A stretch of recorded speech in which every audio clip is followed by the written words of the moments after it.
Hello guys, welcome to Fictional Vortex.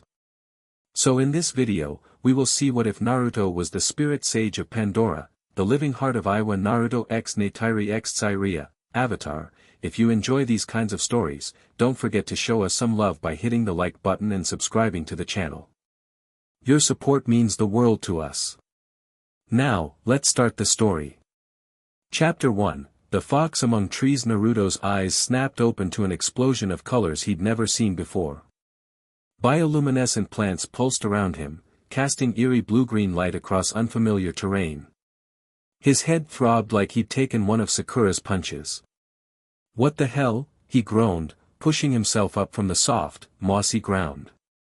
The last thing he remembered was that final confrontation with Sasuke at the Valley of the End. There had been a tear in reality, some kind of dimensional rift caused by their clashing chakra. Now he was, somewhere else entirely. "Hey, Kurama, you there?" Naruto whispered, reaching inward for the familiar presence of the nine-tailed fox. "I'm here, Kit," came the grumbling response. "But something's different. The energy here isn't chakra. It's something else." Naruto frowned, extending his senses. Kurama was right, the energy flowing through this forest felt alien yet somehow familiar, like chakra's distant cousin. A shriek from overhead yanked him back to reality. Something with leathery wings and too many eyes dove straight for his head. Pure instinct took over. Naruto rolled sideways, hands flashing through seals. Shadow Clone Jutsu. 3 copies of himself popped into existence, drawing startled screeches from the creatures circling above. His clones moved in perfect sync, hurling kunai that whistled through the humid air. Whatever those things are, they're ugly as, one of his clones disappeared in a puff of smoke as a massive tail swatted it into a tree. Naruto spun around to face a 6-legged predator with a hammer-shaped head stalking toward him through the underbrush. Its eyes fixed on him with hungry intelligence. "Great. Just great," Naruto muttered, dropping into a fighting stance. The creature lunged, faster than something that size should move. Naruto leapt straight up, landing on a branch 20 feet overhead. The beast slammed into the tree trunk, shaking the entire forest canopy. From his new vantage point, Naruto took a proper look at his surroundings. The forest stretched endlessly in all directions, more vibrant and alive than anything he'd ever seen. Massive trees with trunks wider than Konoha's streets towered hundreds of feet into the sky. "This definitely isn't the land of fire," he said to himself. A whisper of movement was his only warning. Naruto ducked as an arrow embedded itself in the trunk beside his head. "Whoa! Hey! I'm friendly," he shouted, raising his hands. 3 figures dropped from the branches above, surrounding him in fluid, predatory movements. Naruto froze, genuinely shocked by their appearance. They were tall, easily 9 or 10 feet, with blue-striped skin, feline features, and long tails that twitched with obvious agitation. Each carried a bow nearly as tall as Naruto himself. The leader, a female with fierce yellow eyes, hissed something incomprehensible. "Look, I don't understand what you're saying," Naruto said slowly. "But I'm not looking for trouble." The female warrior stepped closer, arrow nocked and aimed at his chest. Her eyes narrowed as she studied him, taking in his bright orange and black jumpsuit, the headband with Konoha's symbol, and his very human appearance. "Sky people," she spat in accented but understandable language. "But different. Smaller. What are you?" "Sky people." "I'm not. I'm Naruto Uzumaki, from Konohagakure," he replied, lowering his hands slightly. "And you are?" Her tail lashed. "I am Neytiri te Tsukaha Moatite of the Omatikaya clan." "You are trespassing." "Trespassing wasn't exactly planned," Naruto said with a nervous laugh. "I kind of just woke up here." The standoff might have continued indefinitely if the hammer-headed creature hadn't chosen that moment to leap up at the branch, jaws snapping. Neytiri and her companions scattered with practiced ease, but the sudden movement threw Naruto off balance. He tumbled from the branch, twisting in mid-air to face the charging predator below. Time seemed to slow as he gathered chakra in his palm, forming a swirling ball of energy. Rasengan. The impact sent shock waves through the forest. The creature flew backward, slamming through underbrush and small trees before crashing to a stop nearly 50 yards away. It struggled to its feet, shook its massive head, and wisely retreated into the forest. Silence fell. Naruto turned to find all three Nausicaa staring at him, weapons half lowered in astonishment. What? What are you? Neytiri asked again, but the hostility in her voice had been replaced by wary curiosity. Naruto rubbed the back of his head sheepishly. It's complicated. The journey to Hometree was tense. Naruto's guards, Neytiri, a male warrior named Tsute, and a younger hunter called Norm, kept their distance, communicating in quick, whispered exchanges in their native tongue. Occasionally they would gesture at him, clearly debating what to do with their strange captive. Naruto filled the silence by talking, mostly to himself. So this place is called Pandora? And you're the Nausicaa? Man, this is way weirder than that time I got stuck in the land of snow. At least there, people were human-sized. Tsute made a dismissive noise. He talks too much. I can hear you, you know, Naruto shot back. Enhanced senses come with the package. That earned him another round of suspicious glares. As they moved deeper into the forest, Naruto couldn't help marveling at the environment. Everything seemed to glow with internal light, flowers that closed when touched, spiral-shaped plants that retracted into the ground, floating seeds that drifted like jellyfish through the air. This place is amazing, he murmured, reaching out to touch a luminescent fern. Don't, Neytiri began, but she was too late. As Naruto's fingers brushed the plant, a wave of soft light rippled outward, spreading from plant to plant across the forest floor like a silent alarm. He yanked his hand back, but the effect continued, a cascade of gentle illumination racing away through the undergrowth. What did I do? He asked, alarmed. Neytiri approached cautiously, her long fingers hovering over the fern without touching it. It should not respond to sky people this way, she said. Eywa does not recognize you. Who's Eywa? The Nausicaa exchanged glances that clearly questioned his intelligence. Eywa is All-Mother, Neytiri explained slowly, as if to a child. She is, the balance of life. All energy is borrowed from Eywa and returned to her. Naruto's eyes widened. Like natural energy and the cycle of chakra. At their blank looks, he tried again. The energy that flows through all living things. Where I'm from, some of us can sense it and use it. Interest flickered across Neytiri's face. You see? If by see you mean sense energy, then yeah, I can. Watch this. Before any of them could stop him, Naruto sat cross-legged on the forest floor and closed his eyes. He began gathering natural energy, preparing to enter Sage mode.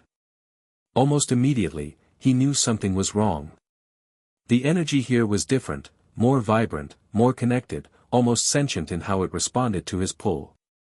Careful, Kit, Kurama warned. This isn't the same as the nature energy back home. I feel it, Naruto murmured. It's like, it's aware of us. Golden-orange pigmentation spread around his eyes, but instead of stopping there, patterns of light began racing across his skin, mirroring the bioluminescent markings of the Nausicaa. When he opened his eyes, they were no longer blue but shimmering with an inner glow that matched the forest around them. Neytiri gasped and stumbled backward. Tsute raised his bow, but Norm grabbed his arm. Wait, the younger Nausicaa said, staring at Naruto with a mixture of fear and fascination. Look! The forest around them had come alive. Every plant within 30 feet pulsed with synchronized light. Small creatures emerged from hiding places to investigate, and seed-like beings drifted down from the canopy, landing gently on Naruto's shoulders and head. Holy crap, Naruto breathed, watching the light patterns flow between his body and the surrounding plants. Kurama, are you seeing this? Not just seeing it, the fox replied. I'm feeling it. Whatever this Eywa is, she's noticed us. And she's curious. Neytiri approached slowly, her expression transformed by wonder. She knelt before him, studying the markings on his skin with undisguised fascination. You are connected to Eywa, she said softly. But how? The moment broke when a horn sounded in the distance. Tsute straightened, alert. Riders approach. Many of them. Naruto released his hold on the strange sage energy, and the light patterns faded from his skin. The forest returned to its normal state, though some plants continued to pulse occasionally, as if confused by the sudden disconnection. We take him to Moat, Neytiri decided, rising to her feet. That Sahik will know what to make of this strange sky person. Hometree took Naruto's breath away. The massive living structure reached so high he had to crane his neck to see where its uppermost branches disappeared into the clouds. Na6 moved throughout its levels with casual grace, climbing and leaping between platforms with their long limbs. So this is your village, he asked, staring upward in awe. It's incredible. Cultural, Neytiri corrected. Hometree. It houses many hundreds of Na6. Their arrival didn't go unnoticed. Na6 children, still taller than Naruto, darted between adults for a better view of the strange visitor. Warriors gripped their bows tighter, and mothers pulled their youngsters back. They're afraid of me, Naruto observed, uncomfortable with the hostile scrutiny. The sky people came before, Neytiri explained tersely. They brought death, tried to destroy Hometree. We drove them away, but many were lost. Naruto winced. I'm not with them. I don't even know who they are. That remains to be seen, said Tsute, pushing him forward. They led him to the central spiral of Hometree, where an older female Na6 waited. Her clothing and adornments marked her as someone of importance, and her features bore a striking resemblance to Neytiri's. Tsau tiakto esenak, Neytiri said respectfully, gesturing to Naruto. A sky person, but unlike any we have seen. He connects with Eywa. The older Na6, whom Naruto guessed must be Moat, studied him with penetrating eyes. I am Moat, Sahik of the Omaticaya. Spiritual leader. You claim connection to Eywa? I don't claim anything, Naruto replied honestly. I just know I can sense the energy here, and it seems to respond to me. Moat circled him slowly. You are not Dreamwalker. Not Avatar. What are you? I'm a shinobi, a ninja from a place called Konoha. I think I got here through some kind of dimensional tear. Seeing their confusion, he simplified, I'm from very far away. Another world, maybe. A ripple of murmurs spread through the gathering crowd. Moat silenced them with a raised hand. Show me this connection, she commanded. Naruto nodded and once again reached for the natural energy, more carefully this time. The reaction was immediate, light patterns raced across his skin, and the interior of Hometree began to glow in response, bioluminescent patterns spreading up the central core like ripples in a pond. Exclamations of surprise and alarm rose from the Na6. Some backed away, while others moved closer, fascinated by the display. Moat remained impassive, though her eyes widened slightly. Interesting, she said when Naruto released the energy. There is more to you than appears, sky person. My name's Naruto, he corrected gently. And yeah, there's more. He hesitated, then decided on honesty. I carry a powerful being inside me. A nine-tailed fox spirit named Kurama. Where I come from, I'm what's called a Jinchuriki, a human container for a tailed beast. Moat's head tilted. You house two spirits in one body. Something like that. This explains much, she said thoughtfully. Eywa senses the second spirit. It intrigues her. She turned to confer briefly with a male Na6, clearly the clan leader from his elaborate attire and commanding presence. I am Ituken, the male introduced himself. Clan leader. My mate believes you should be tested further. Neytiri stepped forward. Father, I witnessed his connection with the forest. The plants responded as they do to no sky person. And yet he remains unproven, Sute argued. He could be a new trick of the sky people. Naruto sighed. Look, I get that you don't trust me. But I'm not here to cause trouble. I just want to figure out where I am and how to get home. A commotion at the base of Hometree interrupted their debate. Na6 warriors rushed to defensive positions as shouts of alarm echoed upward. Torak. Torak approaches. Emoat's expression grew grave. The great Leonopteryx rarely comes so close to Hometree. This is an ill omen. Before Naruto could ask what a Leonopteryx was, a massive shadow passed overhead. Through gaps in the canopy, he glimpsed an enormous flying creature, its wingspan easily 100 feet across. Its scarlet and black coloration stood out starkly against the blue Pandoran sky. That thing's bigger than a summoning. Naruto exclaimed, instinctively reaching for a kunai. The creature, Torak, circled Hometree once, twice, then dove toward an opening in the upper branches. Na6 scattered, mothers grabbing children, warriors knocking arrows. Panic erupted as the massive predator crashed through smaller branches, its roar shaking the entire structure. It's hunting, Neytiri explained urgently. It senses fear. Naruto saw several young Na6 trapped on an outer platform directly in the beast's path. Without hesitation, he ran toward the danger, hands already forming seals. Multi-shadow clone jutsu. Dozens of Naruto clones appeared throughout Hometree's upper levels. The Leonopteryx faltered mid-dive, confused by the sudden multiplication of the strange orange-clad figure. It changed course, banking sharply toward the largest cluster of clones. That's right, follow me, the real Naruto shouted, leaping to a higher branch. The massive predator pursued, ignoring the smaller Na6 prey in favor of this new, perplexing challenge. Naruto's clones coordinated perfectly, drawing the creature away from the inhabited sections of Hometree. The Leonopteryx snapped and clawed, dispersing several clones in puffs of smoke, but couldn't keep track of which was the original. I need to drive it away without killing it, Naruto called to Neytiri, who had followed the action upward. Is it important to your people? Torak is sacred, she confirmed, watching the aerial battle with astonishment. The fiercest hunter of the sky. Only 5 Na6 have ever tamed one. Naruto grinned. Well, I'm not planning to tame it, just convince it to hunt elsewhere.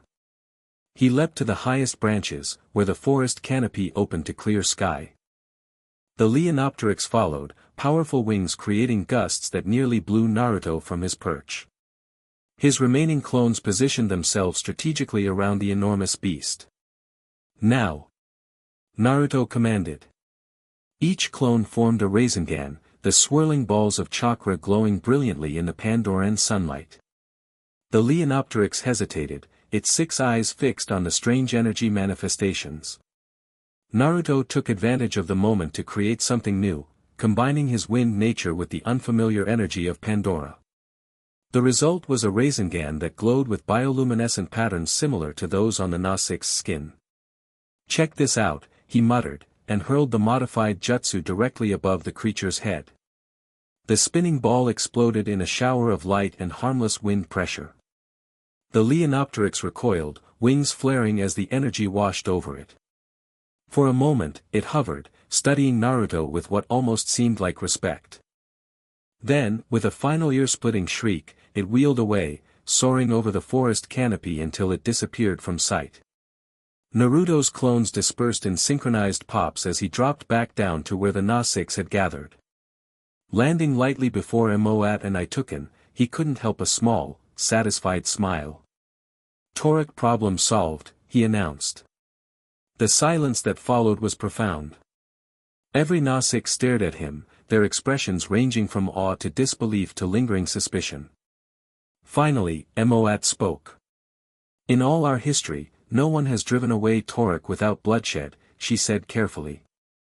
You are either blessed by Eywa or a danger unlike any we have faced. Itoken nodded gravely. The Tsahik speaks wisdom. We must know which. There is one way to be certain, Moat decided. We take him to the Tree of Souls. Eywa will reveal his true nature. Naruto looked between them, confused. Tree of Souls. What's that? Neytiri stepped forward, her earlier wariness replaced by cautious respect. Our most sacred place. The center of our connection to Eywa. If you truly mean no harm, you will go willingly. Naruto considered his options. He could probably escape if he wanted to. These people, for all their impressive size and strength, hadn't seen what he was truly capable of. But something about this place, this connection he felt to its strange energy, made him curious. Lead the way, he agreed. I've got nothing to hide. The journey to the Tree of Souls took several hours, first on the back of a dire horse, a six-legged equine creature that Naruto found disturbingly alien, and then on foot through increasingly dense forest. As they traveled, Neytiri reluctantly explained more about Pandora and the Nausicaa. All life here is connected, she told him as they climbed a steep ridge.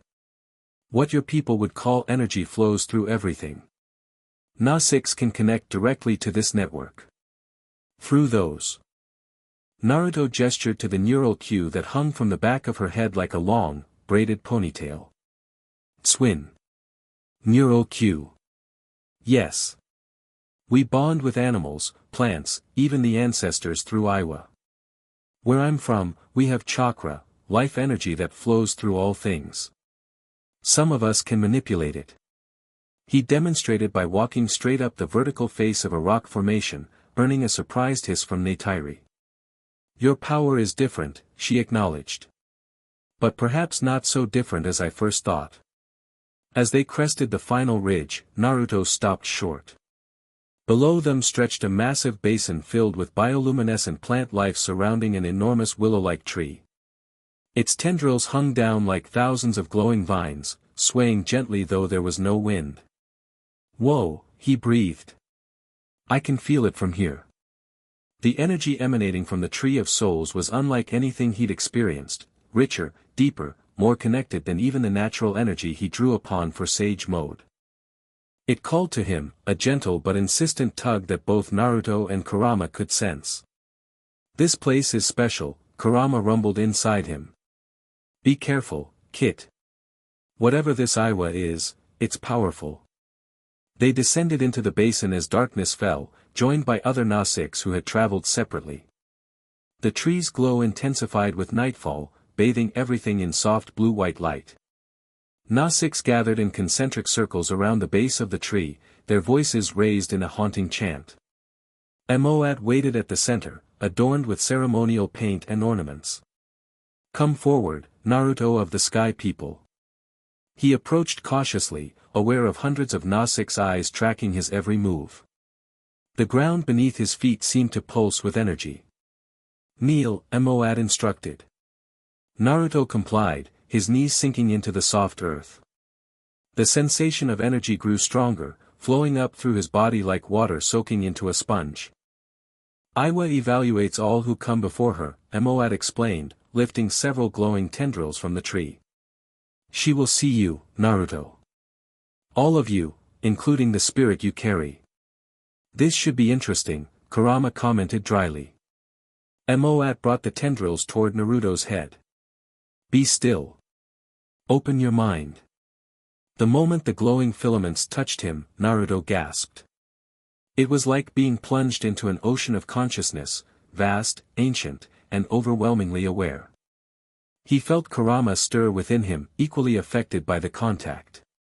Images flashed through his mind, forests and mountains he'd never seen, creatures he couldn't name, Nausicaa from generations past. The collected memories of an entire world flowed through him in a torrent of sensation.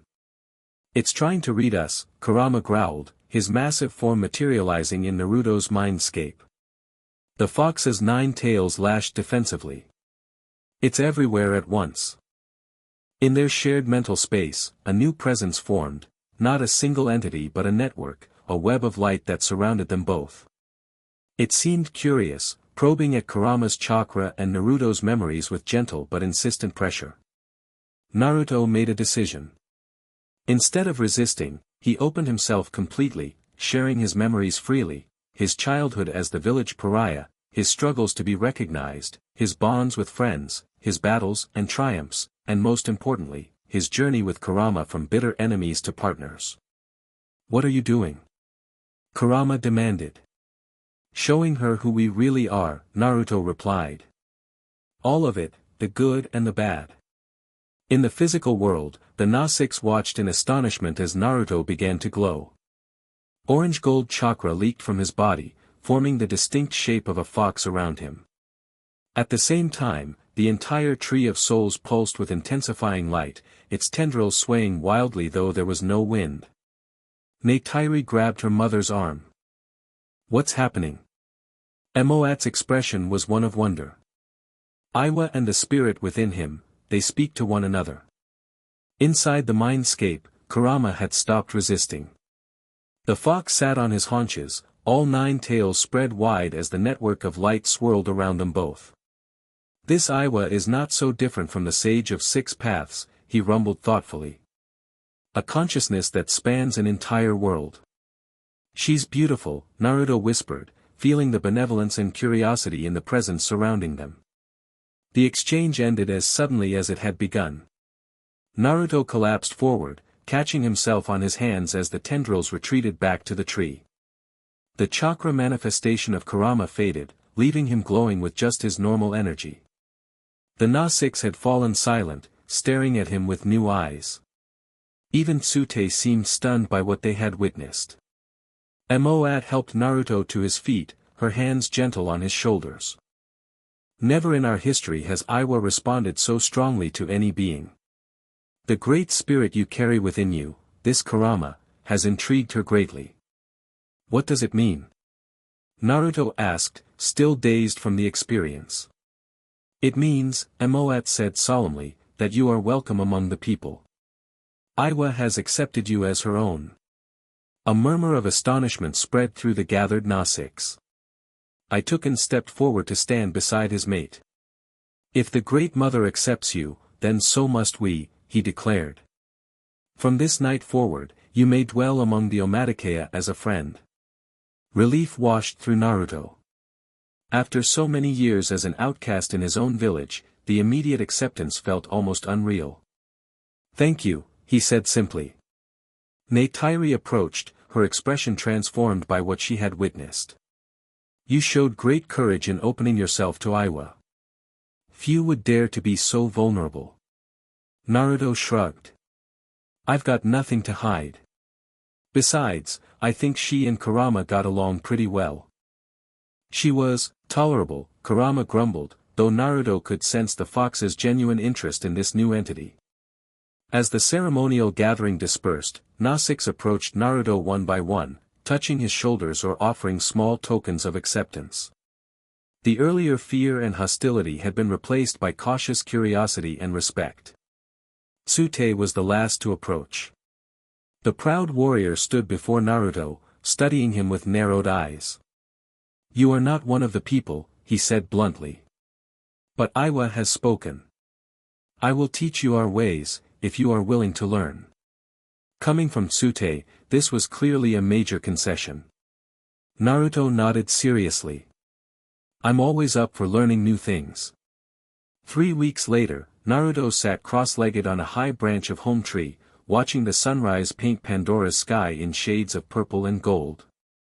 His time with the Omatikeya had been intense, learning their language, customs, hunting techniques, and the complex ecosystem of their world. "Your balance has improved," came Neytiri's voice from above. She dropped down beside him with feline grace, her movements fluid in a way that even the most skilled shinobi would envy. "Had to," Naruto replied with a grin. "After falling out of the tree for the 5th time, my pride couldn't take any more bruising." Neytiri's lips twitched in what Naruto had come to recognize as her version of a smile. Their relationship had evolved from captor and prisoner to something approaching friendship.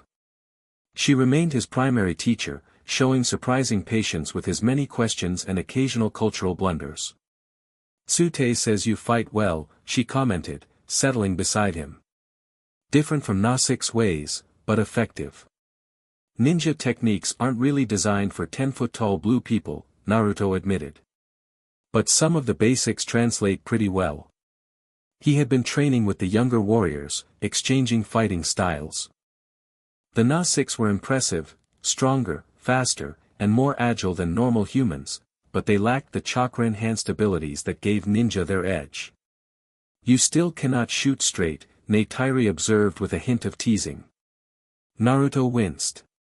His attempts at archery had become something of a clan joke. "Hey, I'm getting better. I actually hit the target yesterday." The target was a fallen trunk wider than 5 Nausics standing together. "Still counts." Their banter was interrupted by a commotion below. A hunting party had returned earlier than expected, several warriors bearing injuries. Naruto and Neytiri quickly descended to the gathering area. "What happened?" Neytiri demanded of the lead hunter. "Sky People machines," he replied grimly. "Moving through the western valley. Many of them, with new weapons." I took and called for silence as the clan gathered. "The Sky People were defeated and driven from our lands. Why do they return now?" No one had a satisfactory answer. Naruto listened carefully as the hunters described the machines they had seen, massive metal constructs that walked on 2 legs, carrying weapons that spat fire and metal. "Amps," Kurama supplied, drawing on memories Naruto had glimpsed during his connection with Eywa. "Amplified mobility platforms. The humans used them before." "They're looking for something," Naruto said, drawing attention. The hunters said they were scanning the forest, taking samples. "They're not just here for resources this time." Moat's gaze sharpened. "What would they seek?" Naruto hesitated. "I don't know for sure. But ever since I connected with Eywa at the Tree of Souls, I've been sensing something. Energy patterns that feel different. Older." This caught Moat's interest immediately. "You have felt the ancient songs? The deep memories?" "Maybe. It's like..." Naruto struggled to explain. "When I gather natural energy now, I sometimes catch glimpses of places I've never seen. Structures buried in stone or hidden underwater." Moat and I took and exchanged concerned glances. "The Sky People must not find the sacred places," I took and decided. "We must watch them closely." "I'll help," Naruto offered immediately. "My shadow clones can cover more ground than your hunters, and they won't be detected." Tsute stepped forward. "I will lead a scouting party. The Dream Walker, Naruto, will accompany us." Naruto blinked in surprise. Being called a Dream Walker, rather than a sky person, was a significant step up in Nausica's terminology. "We leave at nightfall," Tsute continued. "Prepare yourselves." As the gathering dispersed, Neytiri pulled Naruto aside. "Be careful. Tsute respects you now, but he still has much pride. Do not shame him before the hunters." "I'll follow his lead," Naruto promised. "This is your world, not mine." Neytiri studied him for a moment, her golden eyes unreadable. "You have learned much in short time. Most Sky People never truly see." "I've had practice adapting to new situations," Naruto said with a shrug. "And honestly, there's something about this place that feels right. Like I was meant to find it." "Or it was meant to find you," Kurama commented privately. "That connection with Eywa wasn't a coincidence, Kit. Something's happening here." Naruto nodded slightly, acknowledging the fox's observation. Ever since the ceremony at the Tree of Souls, both he and Kurama had felt a deepening connection to Pandora's energy network. It was as if Eywa had recognized something in them, something useful or necessary. "There is one more thing you should know before you go with Tsute," Neytiri said, lowering her voice. "Not all clans share the Omatikea's acceptance of you. Word has spread of the spirit walker, who communes with Eywa. Some see this as a blessing. Others fear it as corruption. Great, Naruto sighed. Politics is the same everywhere, huh? Oloikton Oitu of the horse clans of the plains has spoken against you. He says no sky person should touch Eywa's heart. And what do you think? Naruto asked, watching her face carefully. Neytiri's expression softened slightly. I think Eywa chooses her own instruments. And I have seen enough to know you are not like the other sky people who came before. Coming from Neytiri, whose initial hostility had been among the most pronounced, this was high praise. Naruto felt a flush of warmth that had nothing to do with Pandora's humid climate. Thanks, he said simply. That means a lot. The scouting mission began at dusk. Tsute led a party of 6 warriors, plus Naruto, all mounted on dire horses. Despite weeks of practice, Naruto still found the neural connection disorienting. Linking his cue to the animal's antennae created a bond unlike anything he'd experienced. It's primitive compared to our link, Kurama noted. But effective in its way. We tracked the sky people machines to their camp, Tsute explained as they rode. Watch only. No engagement. The forest at night was a wonderland of bioluminescence. Every plant seemed to glow with internal light, creating natural pathways through the darkness. The Nausicaa moved silently despite their size, blending with the forest in a way Naruto admired. After an hour's ride, Tsute raised his hand for a halt. Ahead, unnatural light filtered through the trees, harsh, white illumination that hurt the eyes after the gentle glow of the forest. Dismount, Tsute ordered quietly. We go on foot from here. They secured the dire horses and proceeded cautiously through the underbrush. Naruto created 3 shadow clones, sending them to scout different approaches. Useful skill, one of the warriors, Ateo, commented. Like having eyes in many places. That's the idea, Naruto agreed. They crept to the edge of a clearing that hadn't existed the day before. Human machines had carved a swath through the forest, creating a base camp ringed by powerful lights and defensive perimeters. At the center sat a cluster of prefabricated structures surrounded by the mechanical walkers the hunters had described.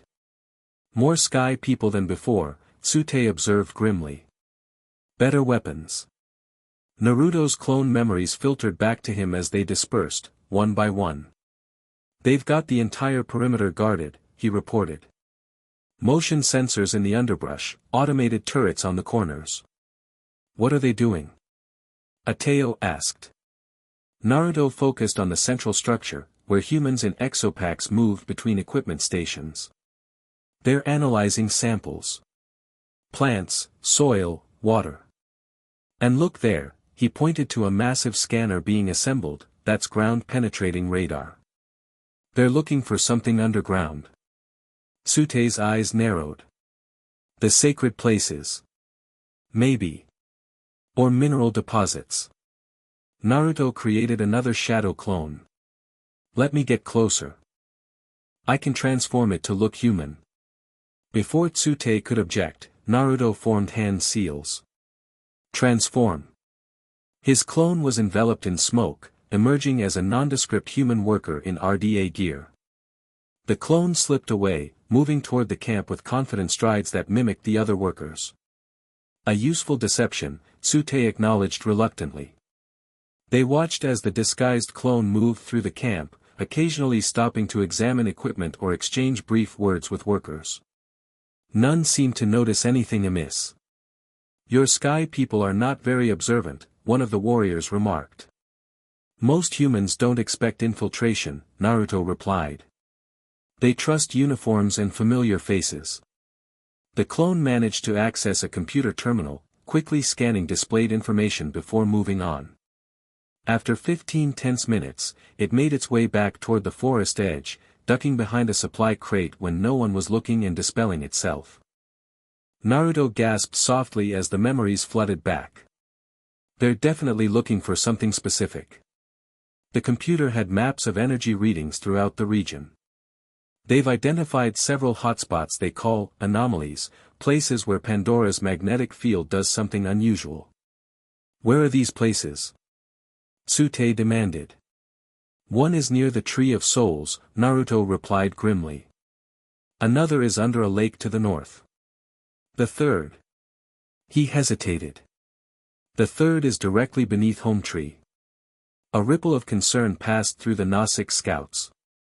The loss of their previous Hometree remained a painful memory, and the threat of history repeating itself was palpable. We must tell Itukin, Tsute decided. The clan must prepare.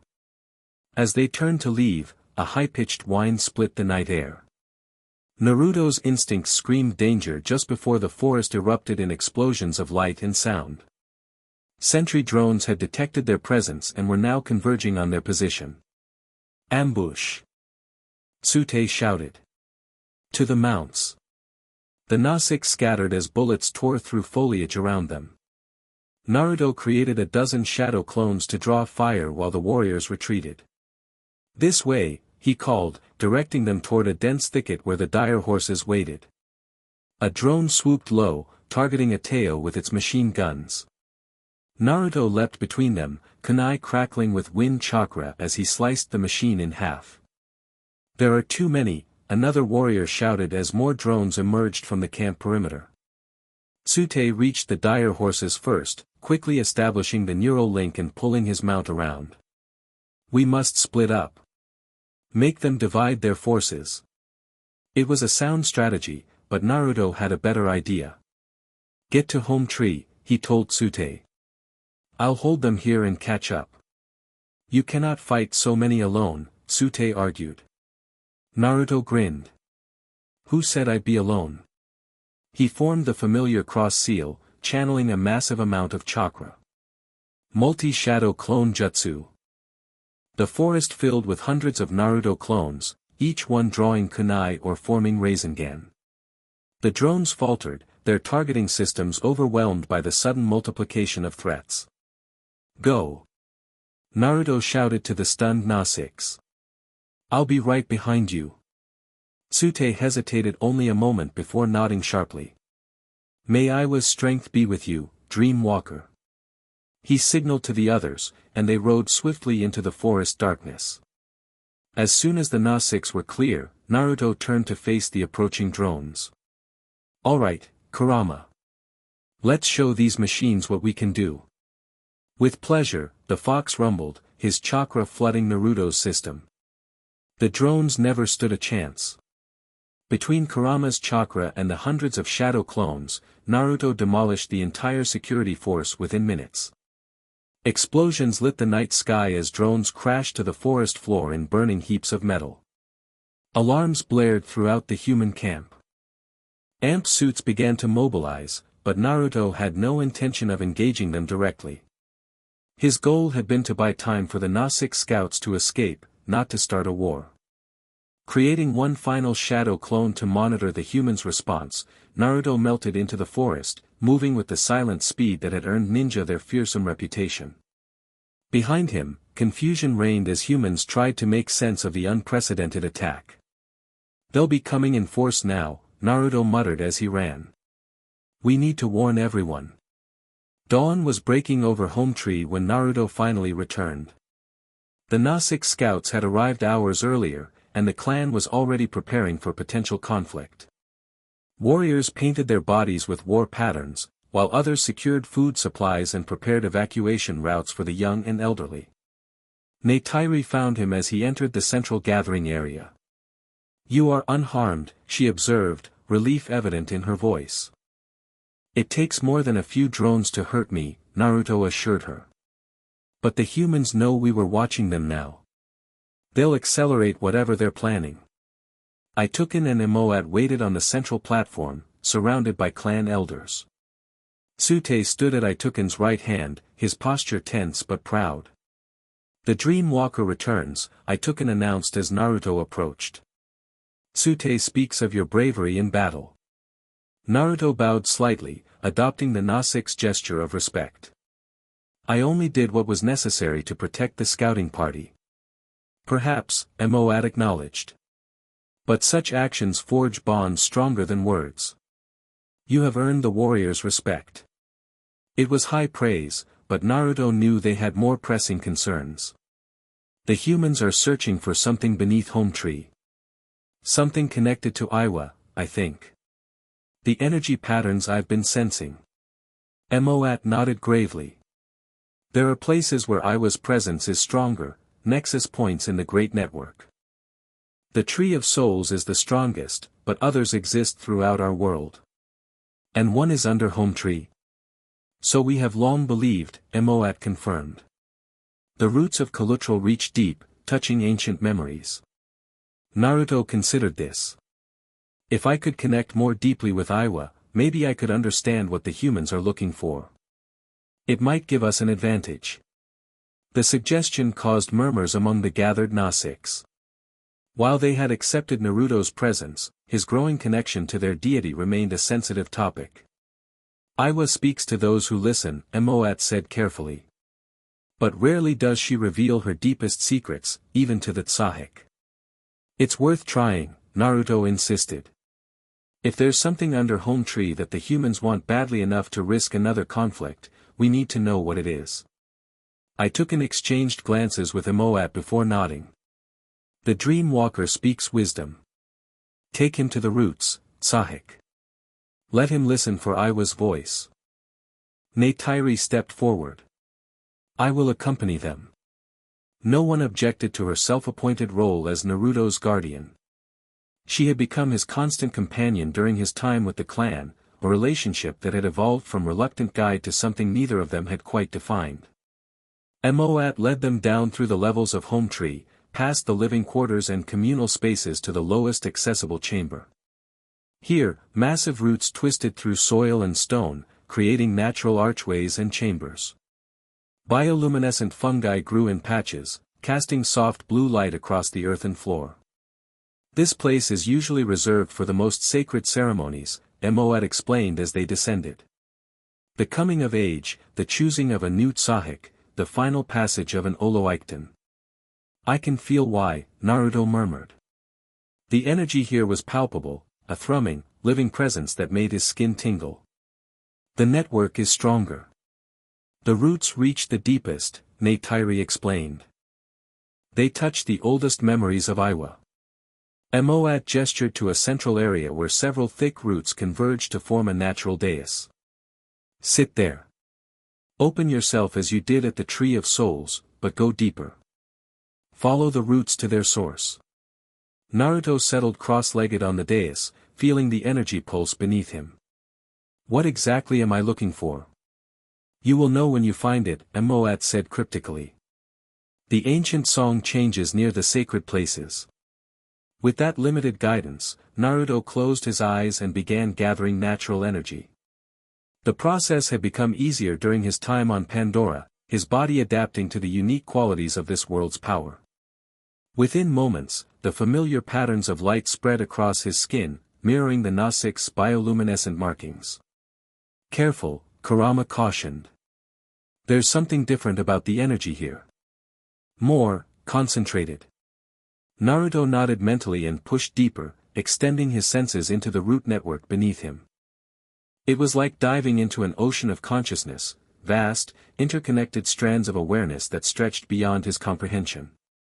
Images flashed through his mind, Hometree as a sapling, the first Nausicaa to discover it, generations living and dying beneath its branches.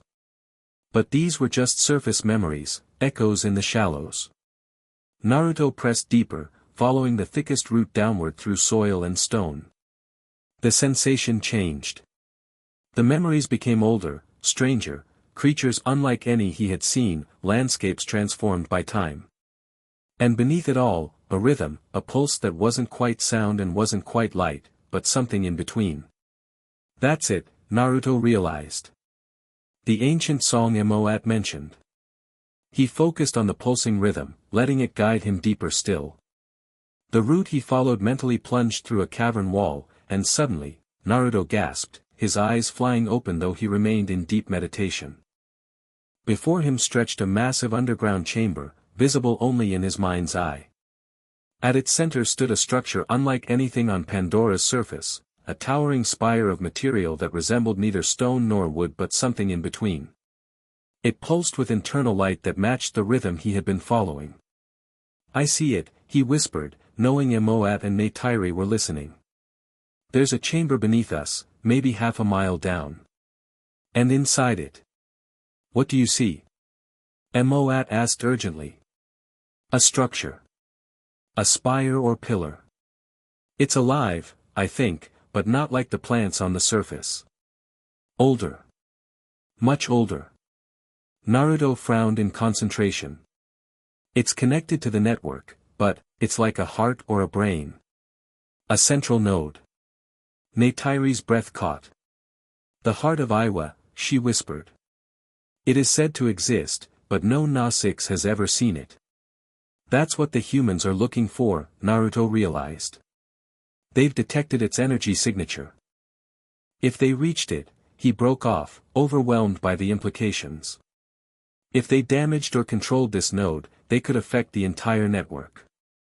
All of Pandora. Eywa's expression grew grim. "This cannot be permitted. The heart must be protected at all costs." Naruto pushed his senses outward, exploring the chamber more thoroughly. "There's something else. The spire, it's reacting to my presence. To Kurama's chakra." Inside him, Kurama stirred with interest. "Let me see more clearly." Naruto allowed the fox's consciousness to merge more fully with his own, their combined awareness flowing into the mental projection of the underground chamber. The spire's pulsing intensified, its light shifting from blue-white to a golden hue that matched Kurama's chakra. "Interesting," Kurama rumbled.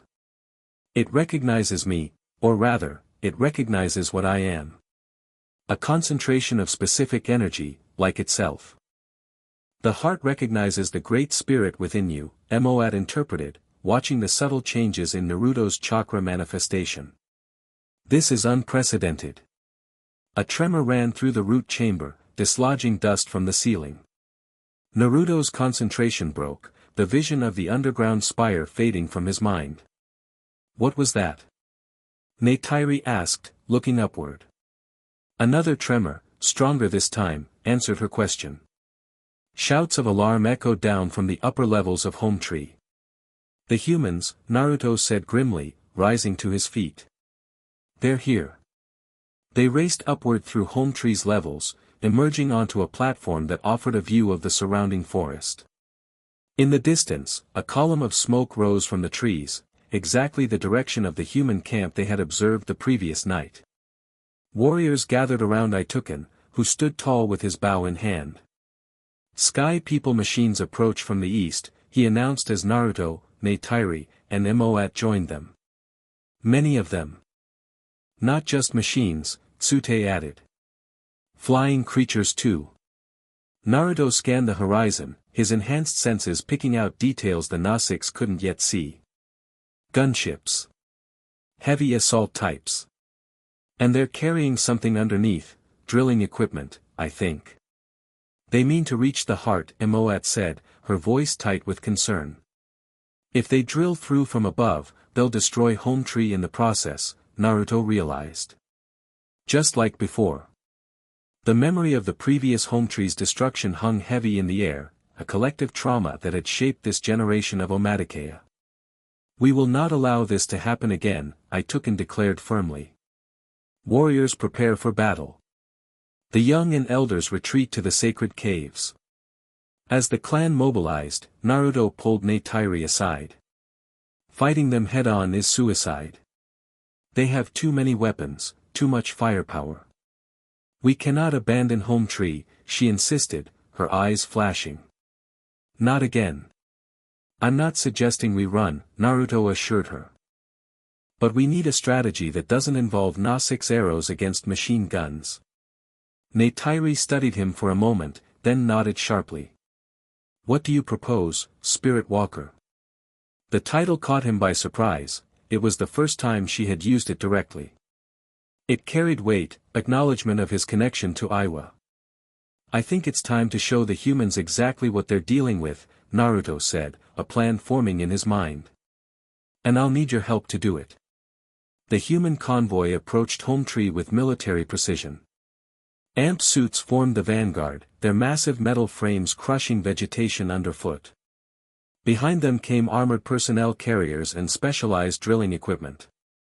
Gunships provided air cover, their sensors scanning for Na-6 resistance. Colonel Miles Quaritch stood in the open hatch of the lead vehicle, surveying the terrain through binoculars. The discovery of anomalous energy readings beneath the native Hometree had been the breakthrough RDA had been waiting for, potential access to the biological network that controlled this godforsaken moon. Any sign of hostile activity? He asked the operator beside him. Negative, sir. Sensors show multiple heat signatures gathering inside the tree structure, but no offensive movements yet. Quaritch nodded grimly. They're waiting to see what we do. Smart. He keyed his comm, all units maintain formation. Remember, we want the structure intact until the drilling team confirms the target location. The convoy halted at the edge of the clearing surrounding Hometree. Quaritch studied the massive living structure with grudging respect. These trees were engineering marvels in their own right, natural constructions that dwarfed anything humans had built on Pandora. Broadcast the warning message, he ordered. Let's see if they're willing to be reasonable this time. A loudspeaker crackled to life, projecting a pre-recorded message in the Na-6 language. It explained, with minimal diplomatic niceties, that the RDA required access to the ground beneath Hometree for scientific research, and that cooperation would be rewarded while resistance would be discouraged. The message echoed through the forest, met with stony silence from Hometree. Quaritch hadn't expected anything else. Prepare the perimeter defenses, he ordered. Deploy the drilling team at coordinates, sir. The sensor operator interrupted, pointing to his display. Multiple heat signatures approaching from all directions. Quaritch raised his binoculars again, scanning the forest edge. What he saw made no sense, dozens, perhaps hundreds, of identical human-sized figures in orange and black clothing emerging from the treeline. What the hell, he muttered. The figures moved with coordinated precision, surrounding the convoy in a tightening circle. They carried no visible weapons, yet moved with unmistakable confidence. Hold positions, Quaritch ordered through the comm, unknown hostiles approaching. Do not fire unless fired upon. One of the orange-clad figures stepped forward, separating from the others. Unlike the Na-6, who towered over humans, this individual stood at normal human height. But the markings on his skin pulsed with light identical to Na-6 bioluminescence. That's close enough. Quaritch called out. Identify yourself. The figure stopped, blue eyes fixed on the colonel with unnerving intensity. My name is Naruto Uzumaki, he replied in perfect English. And you're trespassing on sacred ground. Quaritch scoffed. This whole damn moon is sacred ground according to the natives. We're here for scientific research, not a religious debate. You're here for the heart of Eywa, Naruto countered. And that's something I can't let you have. The colonel's eyes narrowed. How did this stranger know their objective? The energy anomaly had been classified at the highest levels. I don't know who or what you are, Quaritch said carefully, but you're outgunned and outnumbered. Stand down, and we can discuss this civilly. Naruto smiled, and there was something unsettling in the expression. Outnumbered? I don't think so. As if on cue, every one of the orange-clad figures surrounding the convoy formed the same hand sign. A heartbeat later, where hundreds had stood, thousands now appeared in puffs of smoke, multiplying before the astonished human's eyes. What the? Quaritch began, but Naruto cut him off. Last chance, the strange young man called out. Turn around and leave. The heart of Eywa is not for humans to disturb. Quaritch recovered quickly from his shock. Whatever trick this was, holography, hallucinations from Pandoran spores, or something else, he wouldn't be intimidated. All units, defensive positions. Drones deploy. The AMP suits formed a protective circle around the drilling equipment as combat drones launched from the gunships. Whatever these orange duplicates were, conventional weapons would sort them out. Naruto sighed. I tried to do this peacefully. He raised his hand, and the thousands of clones tensed in unison. Now we do it the hard way. The attack came from all directions at once. Naruto's clones moved with supernatural speed, leaping onto AMP suits, disabling drones in mid-air, and overwhelming defensive positions before the humans could effectively respond. Quaritch watched in disbelief as his supposedly superior force was systematically dismantled. These weren't Nasik's tactics, this was something else entirely. The orange-clad fighters moved like no humans he'd ever seen, running up vertical surfaces, disappearing and reappearing at will, and in some cases, wielding energy that cut through metal like paper. Pull back to secondary positions, he ordered. Gunships, provide covering fire. The helicopters opened fire, miniguns spraying bullets across the battlefield. The orange figures dispersed in puffs of smoke when hit, but for each one destroyed, two more seemed to appear. Amid the chaos, Quaritch spotted movement from Hometree itself. Nasik's warriors were emerging, led by riders on dire horses and mountain banshees. They had been waiting for the stranger's attack to soften the human defenses. Sir, we're losing containment on all sides, his second-in-command reported urgently. The drilling equipment is taking heavy damage. Quaritch made a quick tactical assessment. Whatever advantage they'd thought they had was gone. This operation had turned into a disaster in minutes. Order a full retreat, he decided grimly. We regroup at base camp and reassess. As the human forces began their withdrawal, Naruto watched from atop an incapacitated AMP suit. Beside him stood Neytiri on her banshee, bow still drawn. They will return, she predicted. With more weapons, more sky people. Naruto nodded, dispersing his remaining clones with a hand sign. Probably. But now they know this won't be easy. And we've bought time to prepare. The retreat became more chaotic as Nasik's warriors harried the human convoy from above. Gunships provided covering fire, but it was clear the operation had failed completely. Colonel Quaritch was the last to withdraw, standing in his command vehicle's hatch until the last possible moment. His eyes locked with Naruto's across the battlefield, a silent promise of future confrontation. Then he was gone, the convoy disappearing into the forest toward their base camp. The Nasiks raised a victory cry that echoed through the trees. Warriors embraced, celebrating a triumph few had believed possible. Tsute landed his banshee near Naruto and Neytiri, his expression a mixture of exhilaration and disbelief. The sky people run. Never have they retreated so quickly. They'll be back, Naruto reminded him. And next time they'll be better prepared for my abilities. As will we be prepared for theirs, Tsute replied confidently. The clans will hear of this victory. They will stand with the Metkayina now. Itoken approached, his usually stern features softened by relief. You have saved Hometree, Spirit Walker. The people are in your debt. Naruto accepted the acknowledgement with a bow. Hometree is my home too now. I was just protecting my family. The words seemed to resonate with the gathered Nasiks. Families were the foundation of clan life, and for the outsider to claim them as such carried significant meaning. Moat joined her mate, her gaze fixed on Naruto with new respect. The heart of Eywa chose well when it called to you. But our task is not complete. She turned to address the clan. The sky people know of the heart now. They will not rest until they possess it, or destroy it. Then we need to understand it better ourselves, Naruto suggested. I only glimpsed it through the roots. If we could reach the chamber physically. There may be a way, Moat said thoughtfully.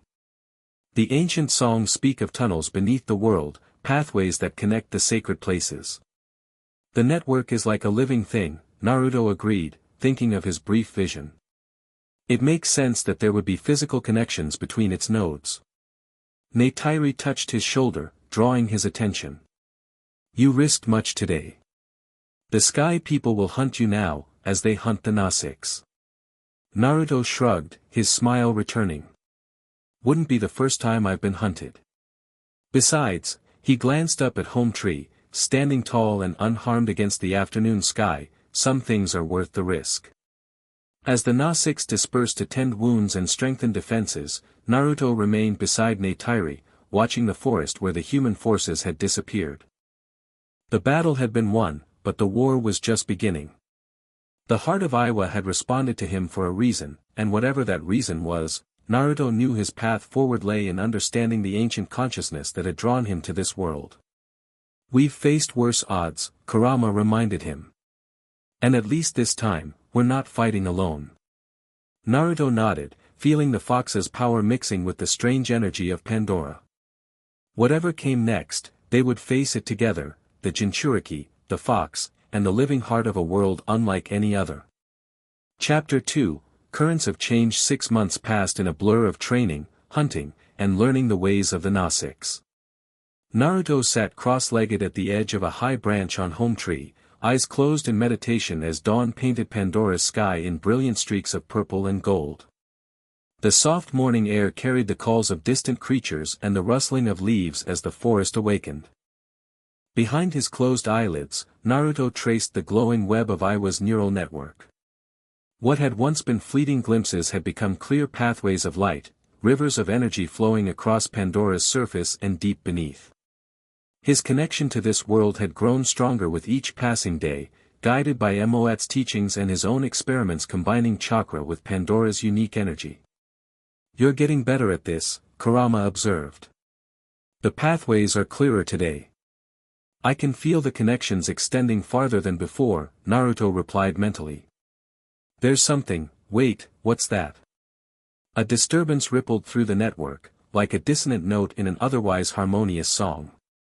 It came from the east, beyond the forest territories of the Metkayina. Something's wrong, Kurama growled. The energy flows are disrupted. Naruto's eyes snapped open as the sound of approaching footsteps broke his concentration. Neytiri climbed up beside him with effortless grace, her movements as fluid as water. 6 months of close companionship had forged a deep bond between them, though neither had put exact words to what that bond had become. You sense it too? She asked, settling beside him. Something's disrupting the network to the east, Naruto confirmed. Near the sea, I think. Neytiri nodded grimly. Riders have come from the Metkayina clan. Their people are sick. Many fall ill without cause. Their healers cannot help. The reef people. Naruto had heard of the ocean-dwelling clan but hadn't yet met any of them. Yes. They rarely come this far inland. Neytiri's tail twitched with concern. For them to seek help from the forest clans means their situation is desperate. Naruto rose to his feet, stretching muscles stiff from the morning's meditation. Let me guess, they want to meet the rumors they've heard about. The spirit sage who talks to Eywa. A hint of amusement crossed Neytiri's face. News of your connection spreads across all territories. Some believe, some doubt. The Metkayina are cautious people. But they are suffering. Word of Naruto's abilities had indeed spread throughout the clans, taking on the quality of legend with each retelling. The strange outsider who commanded hundreds of copies of himself, who glowed with Eywa's light, who had driven back the Sky People. Some clans sent observers to verify these tales, others dismissed them as fantasy. We should go down, Neytiri said, already moving toward the spiral pathway that wound around Hometree's massive trunk. I took and speaks with their messengers now. Naruto followed, leaping from branch to branch rather than taking the path. He'd adapted well to life among the Nausicaa, though certain ninja habits remained. His orange and black jumpsuit had long since been replaced with Nausicaa clothing, though he kept his Konoha headband tied securely around his arm, a reminder of the home he might never see again. The central gathering area at Hometree's base hummed with activity.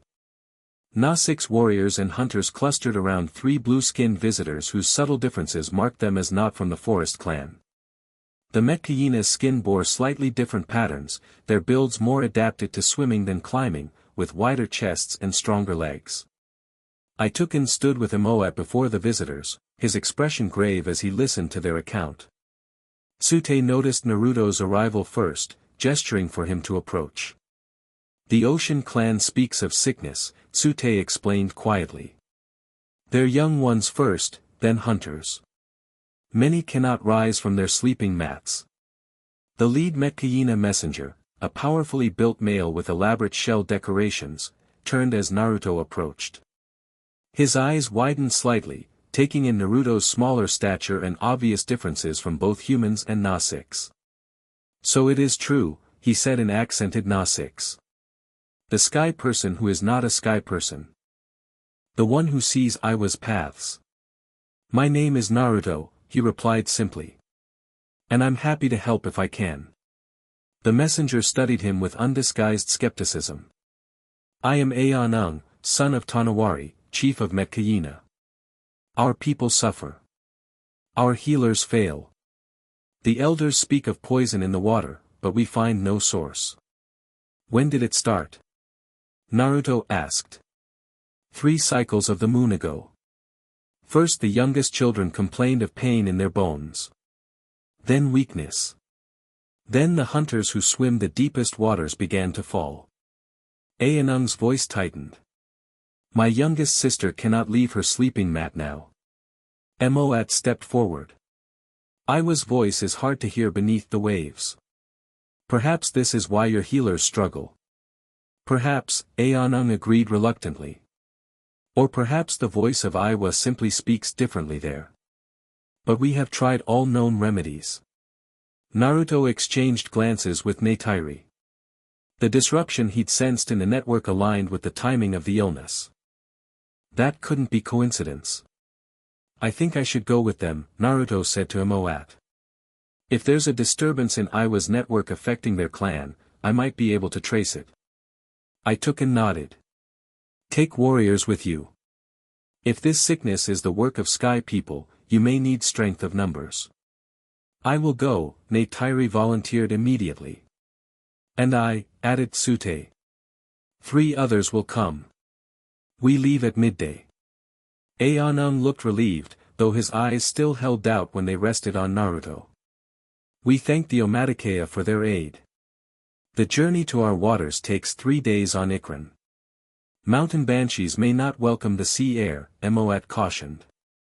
They are creatures of the high places. We'll manage, Naruto assured her. And I can always create clones to scout ahead if needed. As the gathering dispersed to prepare for the journey, Neytiri pulled Naruto aside. You have not left Omatikeya territory since you came to us, she observed. Are you certain you wish to do this? Naruto grinned, the expression lighting his face in a way that always seemed to catch Neytiri off guard. What, tired of showing me around already? That is not what I meant, she replied, but her lips curved in response to his smile. The ocean clans are different. Their ways, their connection to Eywa, it is not the same as forest people. Different doesn't mean bad, Naruto pointed out. Besides, I've been feeling restless lately. Like there's something I'm supposed to be doing, you know. Maybe this is it. Neytiri studied him for a moment. You miss your home world. It wasn't a question, and Naruto didn't treat it as one. Sometimes. I had friends there, people who depended on me.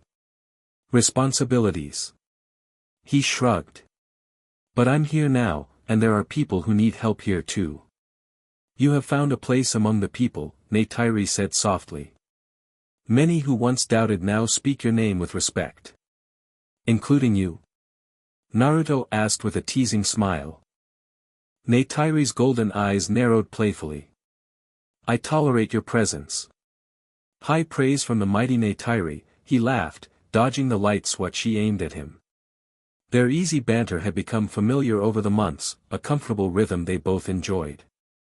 What had begun as reluctant guide and suspicious outsider had evolved into something neither quite had words for, a connection that transcended their obvious differences. I will prepare supplies, Neytiri said, turning toward the storage areas. You should speak with Eywa before we leave. She may have guidance about the Sea Clan's customs. Naruto nodded, watching her go with a thoughtful expression. 6 months on Pandora had changed him in ways he was still discovering. The brash, impulsive ninja who had crash-landed in an alien world had learned patience, had deepened his connection to nature in ways even Sage Mode hadn't prepared him for. And much of that growth had come through his bond with Neytiri. "You're getting soft, Kit," Kurama teased. "Not soft," Naruto corrected mentally. "Just, growing up, I guess." "About time," the fox replied, but there was no bite in his words. The Ninetales had also found something compelling about this strange world and its living network. Perhaps because it reminded him, in some distant way, of the Sage of Six Paths and the original connection between all tailed beasts. The journey to the Metkayina territory began at midday, as promised. Naruto rode with Neytiri on her banshee, his arms wrapped securely around her waist as they soared above Pandora's endless forests. Tsute led the small group, with Eywa and his 2 companions riding with the other Omatikea warriors. Flying over Pandora revealed the true scale of this world. Vast mountain ranges gave way to sweeping plains where herds of hammerhead titanotheres migrated in thundering columns. Floating mountains drifted serenely among the clouds, their undersides rich with dangling vines and nesting banshees. "It's incredible," Naruto said against Neytiri's ear as they banked around a particularly spectacular formation. "Your world is beautiful." "Your world is not," she asked, glancing back at him. Naruto considered this. "It has its own beauty. But it's harder there, in some ways. People fight over land, resources, power. There's beauty, but there's a lot of pain too."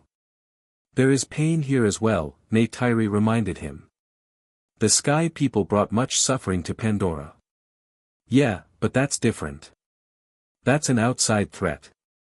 Where I'm from, we often did it to ourselves." They flew in silence for a time, each lost in their own thoughts. By evening, they had reached the edge of forest territories, camping on a high plateau overlooking a vast grassy plain. Eywa kept his distance from Naruto during the evening meal, but his curiosity eventually overcame his caution. As the others prepared sleeping areas, he approached where Naruto sat meditating. "They say you speak directly to Eywa," he said without preamble. "Is this true?" Naruto opened his eyes, the faint glow of sage energy still lingering around them. "Not exactly. It's more like I can feel her network more clearly than most. The energy flows, the connections between living things. And this helps the Omatikea. Sometimes I can sense disturbances, track movements through the forest, feel when something's wrong with the balance." Naruto tilted his head. "Your people connect to Eywa through water. I'm curious how that feels different." Eywa sat beside him, his massive frame dwarfing Naruto's. "Water carries Eywa's voice differently. It flows, changes, adapts. The reefs are her thoughts made solid, always growing, always changing, yet eternal." "That sounds beautiful." "It is." A shadow crossed Eywa's face. "Or it was, until the sickness began." Naruto nodded thoughtfully. "Tell me more about when it started. Was there anything unusual beforehand? Anything that changed in your territory?" "The deep hunters saw lights in the far waters," Eywa recalled.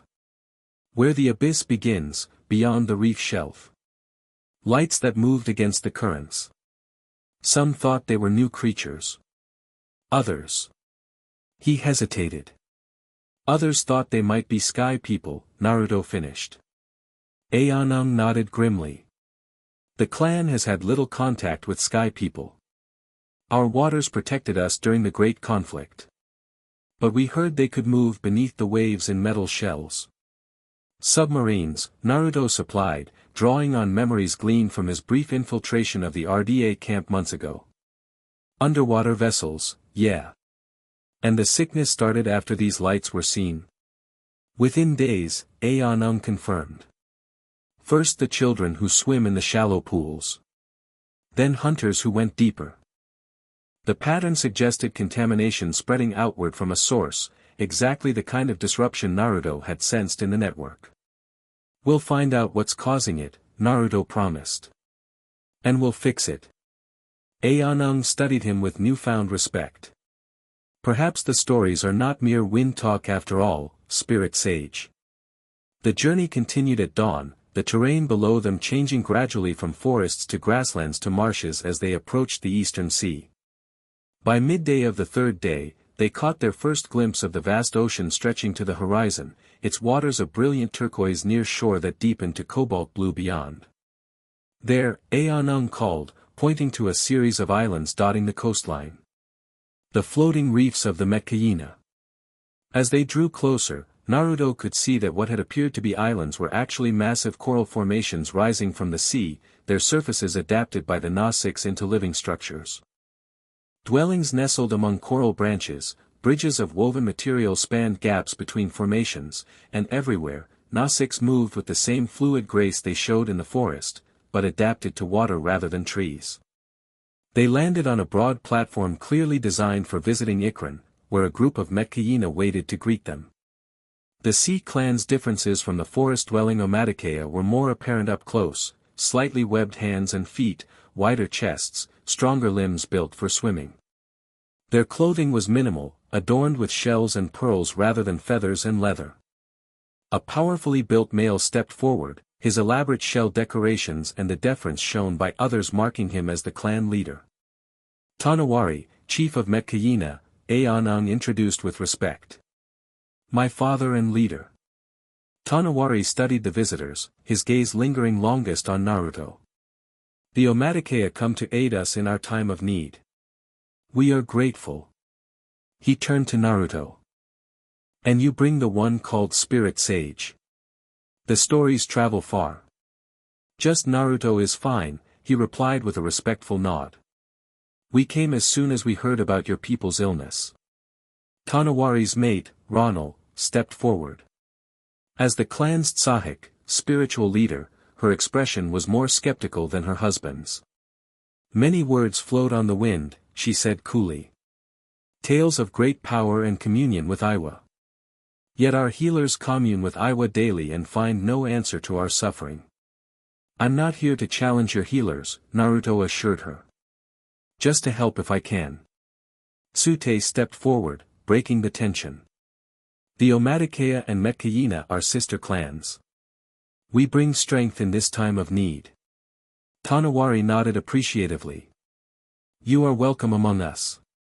Come, see those who suffer, that you might better understand our need.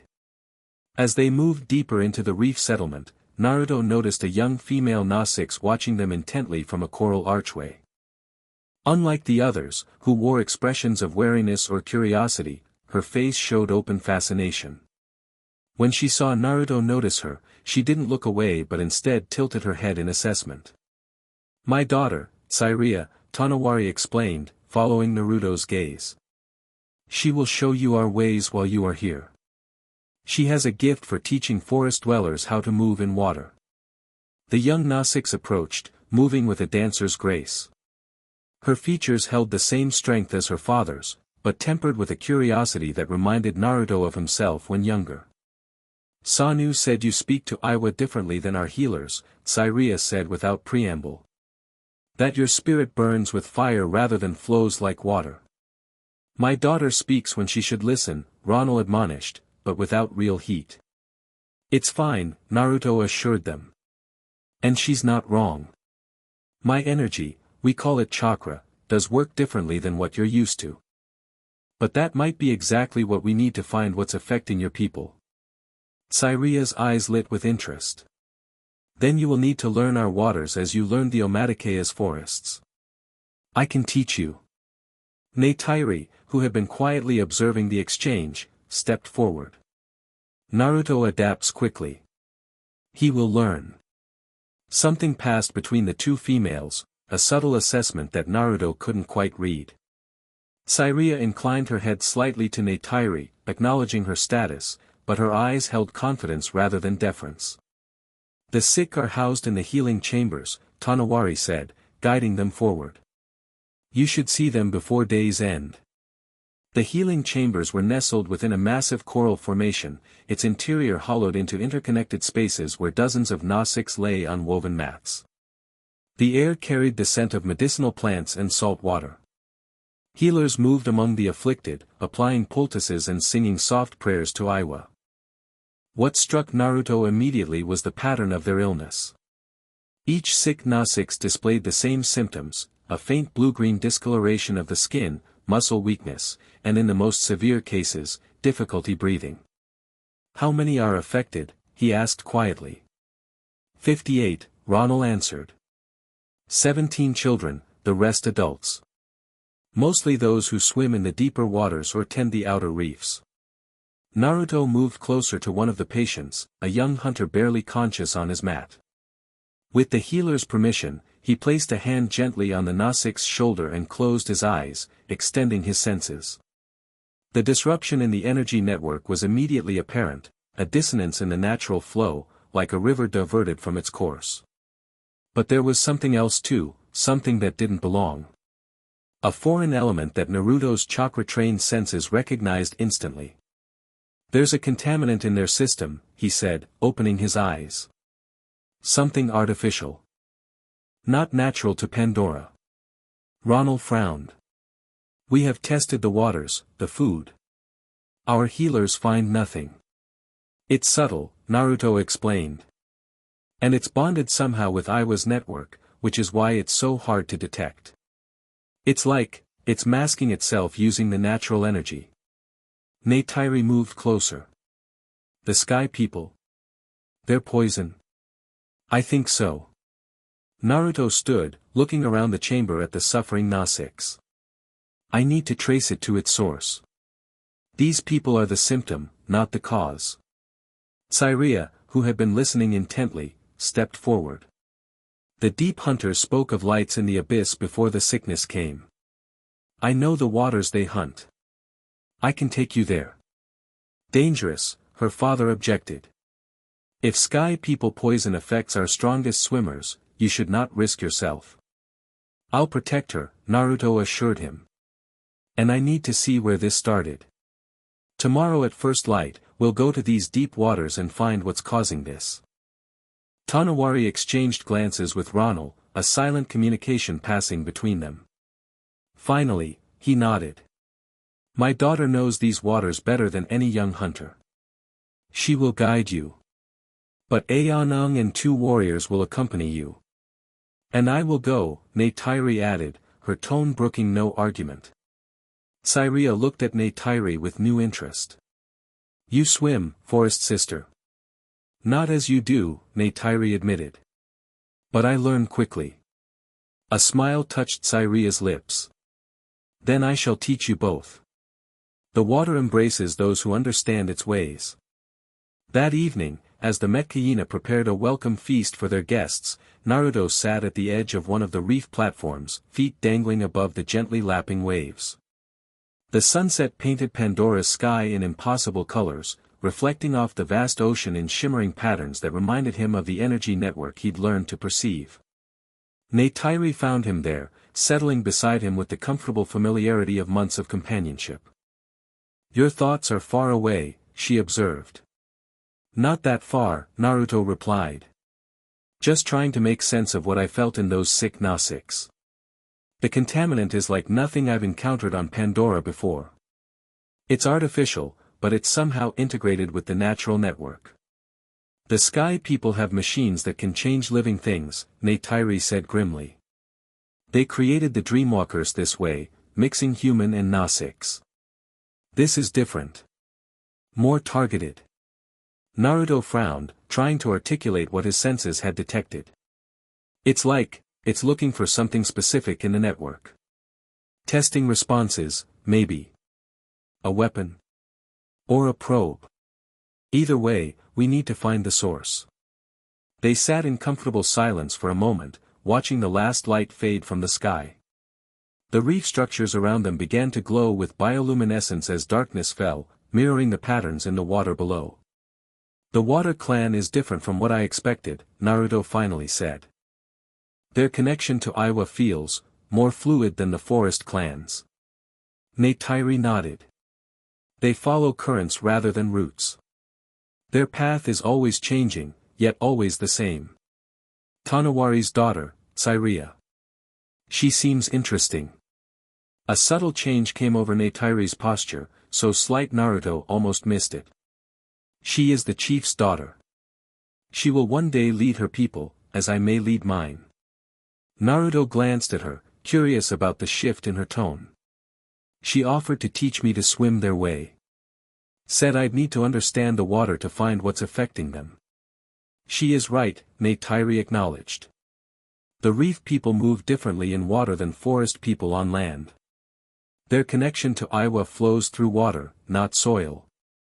Sounds like you've thought about this before. Neytiri's tail twitched, a sign Naruto had learned indicated mild agitation. The clans are different but connected, like branches of the same tree. Understanding each other's ways strengthens all. Before Naruto could pursue this curious tension, footsteps approached from behind. Tsireya appeared, carrying 2 woven cups filled with a glowing liquid. Our welcome drink, she explained, offering them each a cup. Made from reef flower nectar. It helps forest dwellers adapt to water breathing. Naruto accepted the cup curiously. Water breathing? To find what harms our people, you must swim as we do, Tsireya explained. Deep and long. This helps your body adjust. Neytiri sniffed her cup cautiously before drinking. It tastes of salt and sweetness together. Naruto followed suit, finding the drink oddly refreshing, like a mixture of honey and sea spray. Almost immediately, he felt a tingling sensation spread through his chest. Whoa, he breathed. That's different. Tsireya smiled. Your body learns new ways. Tomorrow, I teach you to use our breathing techniques. To swim to the deep waters where the hunters first saw strange lights. You believe the spirit sage will find what our healers cannot? Neytiri asked, her tone carefully neutral. Tsireya regarded her thoughtfully. I believe in seeking all paths when lives are at stake. The forest way, the water way, and perhaps the fire way this one brings. She nodded toward Naruto. My mother doubts, but I have watched the sick. Their connection to Eywa falters in a way I have never seen. That matches what I sensed, Naruto confirmed. It's like the natural energy flow is being redirected somehow. Or tapped into. Sky people do not understand Eywa, Tsireya said firmly. They see only what can be measured, counted, taken. They miss the current that carries all life. The insight surprised Naruto. You've thought about this a lot. I listen to the water, she replied simply. It carries many voices, for those who know how to hear. She rose gracefully to her feet. Rest tonight. Tomorrow we dive to find answers. After she departed, Naruto noticed Neytiri watching her retreating form with an unreadable expression. She's smart, he observed. Sees things others might miss. Yes, Neytiri agreed shortly. The daughter of a chief and Sahik must be observant. Something in her tone caught Naruto's attention. Is everything okay? You seem. I don't know, tense. Neytiri shook her head dismissively. We are guests in another clan's home while their people suffer. There is much to consider. It wasn't a complete answer, but Naruto didn't press. 6 months had taught him that Neytiri, like many Nausicaa, processed certain emotions privately before sharing them. We should join the others, she said, rising. The welcome feast honors the alliance between clans. Our absence would be noted. As they walked back toward the central gathering area, Naruto found himself reflecting on the subtle undercurrents he'd sensed, not just in the energy network affecting the sick Nausicaa, but in the interactions between Neytiri and Tsireya. Both were daughters of clan leaders, both carried responsibilities to their people, and both possessed a keen intelligence that looked beneath the surface of things. "You're oblivious sometimes," Kurama commented with amusement. The forest hunter sees the water chief's daughter as competition. Competition for what? Naruto wondered, genuinely puzzled. The fox's mental equivalent of an eye roll was almost palpable. "For your attention, Kit. Females across species aren't so different in some ways." "That's ridiculous," Naruto protested. "Neytiri is my guide, my friend." "She's not." But even as he formed the thought, Naruto realized he wasn't being entirely honest with himself. Their bond had grown into something deeper over the months, though neither had put it into words. And Tsireya's immediate interest in him, and his abilities, had clearly stirred something in Neytiri. Humans, Kurama sighed. Always complicating the simplest things. Dawn found Naruto at the water's edge with Tsireya, Neytiri, Eywa, and 2 Metkayina warriors. The morning air was cool against his skin as Tsireya demonstrated the proper way to use the breathing apparatus, a small, fish-like creature that attached near the Nasik's airways and filtered oxygen from water. "It will feel strange at first," she explained, holding one of the creatures gently. "But your body will adjust. The nectar you drank last night prepares your lungs." Naruto eyed the creature dubiously. "So it just sticks to my face and I can breathe underwater?" "It forms a seal here," Tsireya demonstrated on herself, placing the creature against the side of her neck. It attached seamlessly, its gills pulsing gently. "Then you breathe normally, through mouth or nose. The Ksopksai filters water, gives you air." Neytiri had already attached hers with the confidence of someone who had used such creatures before, though perhaps not extensively. She caught Naruto's hesitation and smiled slightly. "The mighty spirit sage fears a small fish." "Not afraid," Naruto protested, accepting the creature from Tsireya's hands. "Just appreciating the strangeness." The sensation was indeed odd, a gentle suction against his skin, followed by a cool rush of air when he cautiously inhaled. The creature's body pulsed rhythmically against his neck. "Good," Tsireya approved. "Now, water movement." She demonstrated a series of motions, powerful kicks that utilized the Nasik's full body strength, arm movements that maximized efficiency in water. Naruto mimicked her actions on dry land, earning a nod of approval. "You learn quickly. Like a tail finding its wings." "He has always adapted well," Neytiri commented. "Even in the highest branches of Hometree, he moved like Nasik's within days." "The water will be different," Eywa warned. "It holds you, fights you, carries you, all at once." Naruto grinned. "Sounds like fun." They entered the water gradually, moving from shallow pools to deeper channels between coral formations. Naruto's first underwater breath was a moment of pure panic, instinct screaming against the seemingly suicidal action of inhaling while submerged. But the breathing apparatus worked perfectly, delivering oxygen with each breath. "This is bizarre," Kurama commented. "But effective." Tsireya moved through the water with breathtaking grace, her body undulating in perfect harmony with the currents. Neytiri followed, her movements initially more stiff but quickly adapting to the aquatic environment. Naruto found himself hanging back slightly, mesmerized by the sight of them both, 2 formidable females from different worlds, each magnificent in their own way. "Focus, Kit," Kurama chided. "We're here for a reason." "Right. The sickness." Naruto closed his eyes briefly, extending his senses into the water around them. The energy network felt different here, more fluid, less structured than in the forests, but just as vibrant. And somewhere within it lurked the disruption he had sensed in the sick Nasiks. They swam for nearly an hour, moving gradually into deeper waters.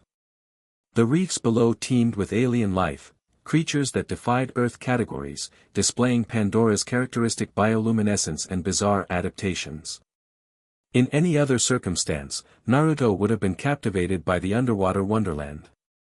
But his senses remained alert for the dissonance he sought. There, he signaled, pointing to deeper water beyond a coral shelf. I can feel it stronger now. Tsireya swam closer, her hand signals confirming they would proceed to the deeper zone. The water darkened as they descended, the pressure increasing subtly against Naruto's ears. Without the natural adaptations of the Na-6, he found himself equalizing frequently. At approximately 100 feet down, they reached a sharp drop-off where the reef shelf ended and the true deep began. Tsireya pointed into the darkness, then made a series of signs that Eywa translated for Naruto. The lights were seen there, where the abyss opens.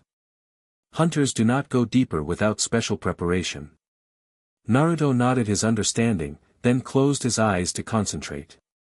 The disruption in the energy flow was much stronger here, a discordant ripple in Eywa's network that seemed to emanate from somewhere in the darkness below. It feels artificial, Kurama observed. But it's using the network itself as camouflage. I need to go deeper, Naruto signaled to the others. Tsireya shook her head urgently, pointing to their breathing apparatus and making a crushing motion with her hands. The message was clear, the pressure at greater depths would be dangerous for their current equipment. Naruto thought quickly, then formed a familiar hand sign. Underwater, the shadow clone technique produced strange swirling patterns as his duplicates materialized around him. The Na-6 watched in fascination, even after months among the Omaticaya, his abilities still amazed them. He signaled his plan, the clones would dive deeper in short relays, each one dispersing after reaching its pressure limit and passing information back to him. It wasn't ideal, but it would allow them to explore without risking their safety. Tsireya's eyes widened with understanding, then narrowed with determination. She made a swift cutting motion, then pointed to herself and to Naruto. She would accompany one clone deeper, but just to the edge of safety.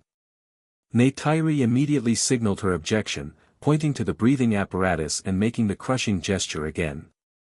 But Tsireya responded with fluid confidence, touching her gill-like appendage and making adjustments that suggested her equipment was better suited for depth than theirs. I'll keep her safe, Naruto assured Neytiri. We won't go beyond what's safe for her. After a moment of clear internal struggle, Neytiri relented with a sharp nod. Eywa and the warriors would remain with her at the current depth while Tsireya guided one of Naruto's clones deeper.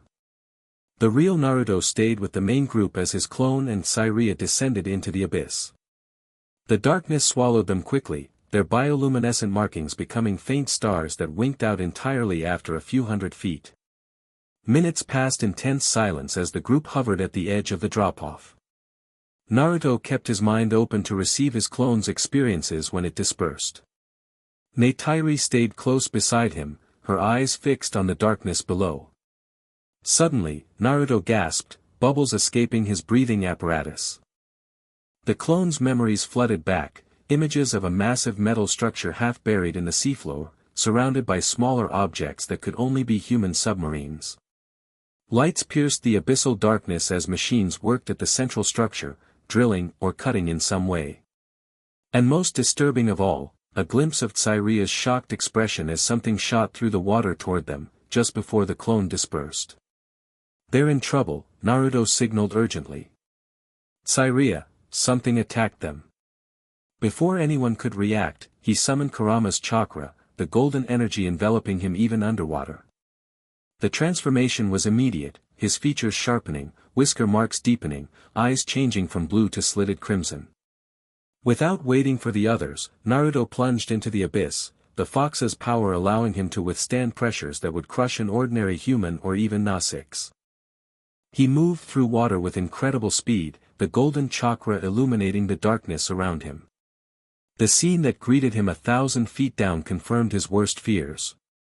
A human submarine had Tsireya cornered against an undersea cliff face, a mechanical arm extended toward her with what looked like a capture device. The young Na-6 warrior fought desperately, her knife slashing at the mechanical limb, but she was clearly outmatched by the technology. Naruto didn't hesitate.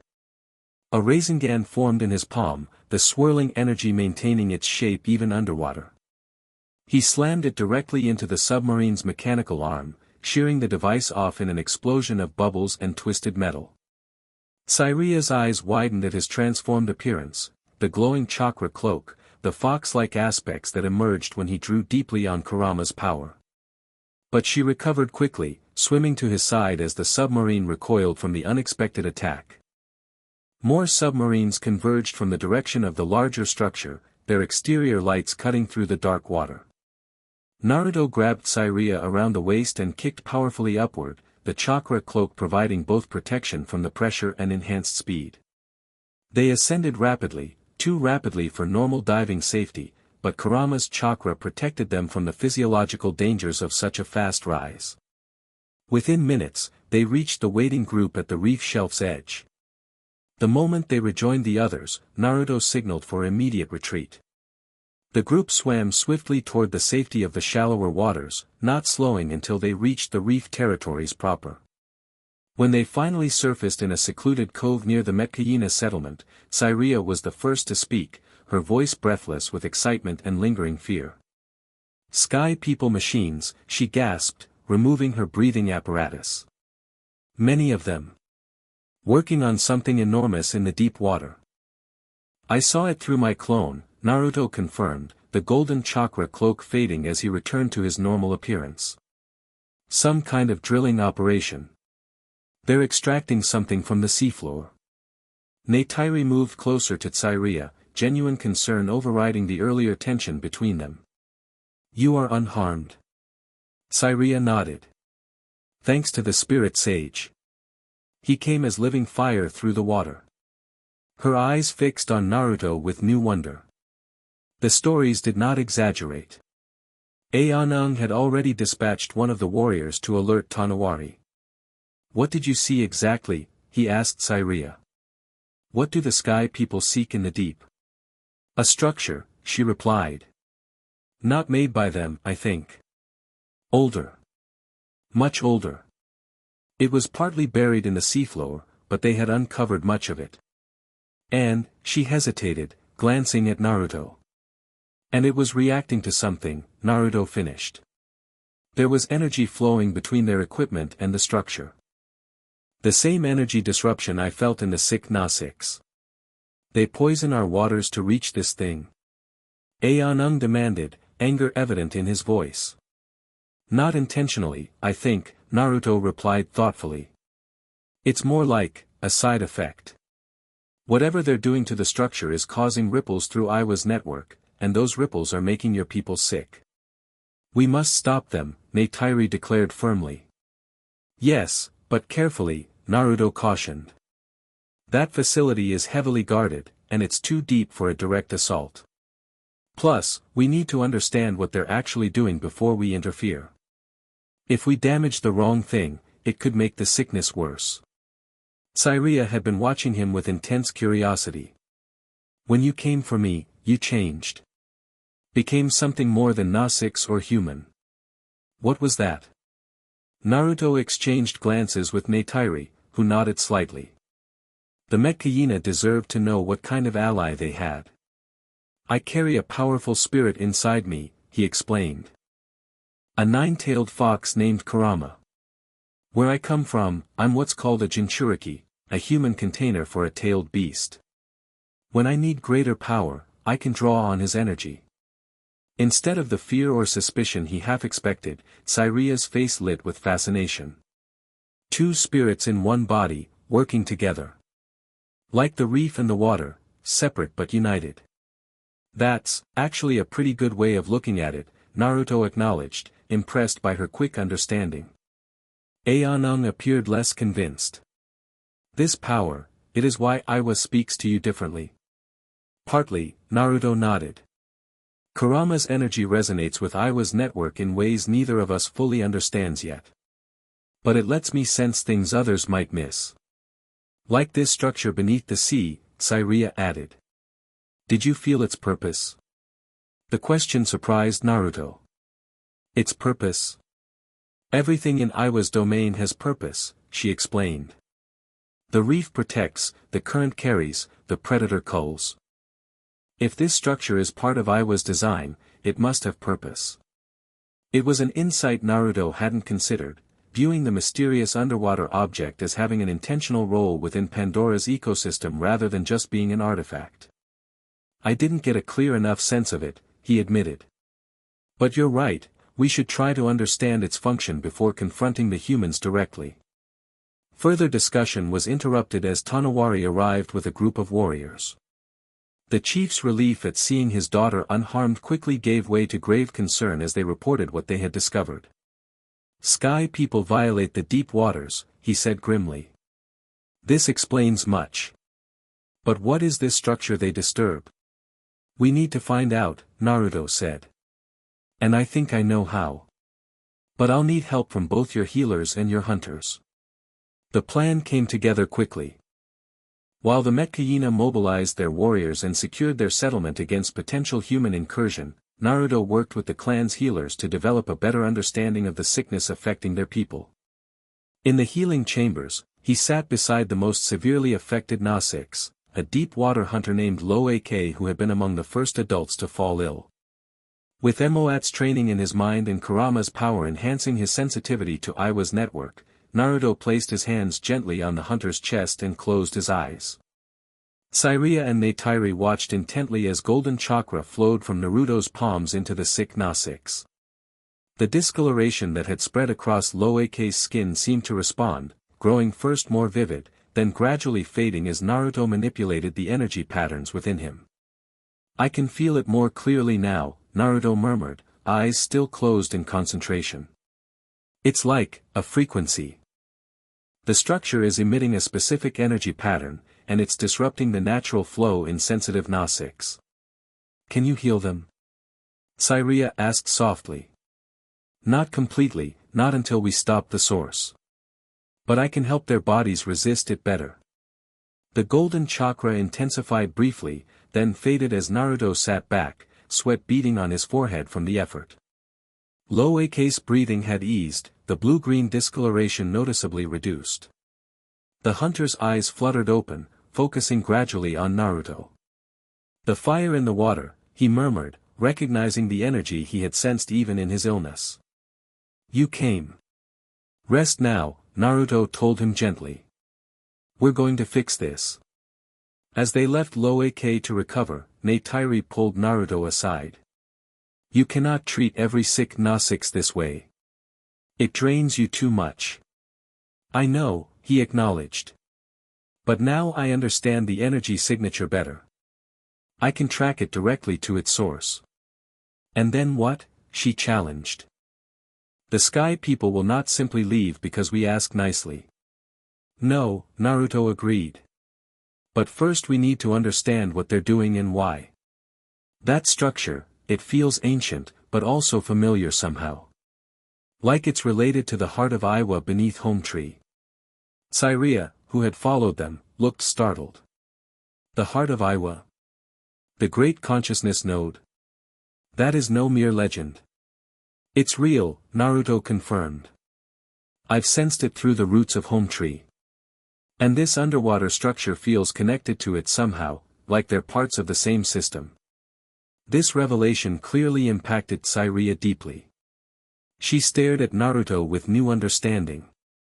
Then the stories are true. You have touched the deepest mysteries of Eywa. Not by any special virtue, Naruto said quickly. Just a quirk of my particular energy signature and Kurama's. The reasons matter less than the fact, Tsireya countered.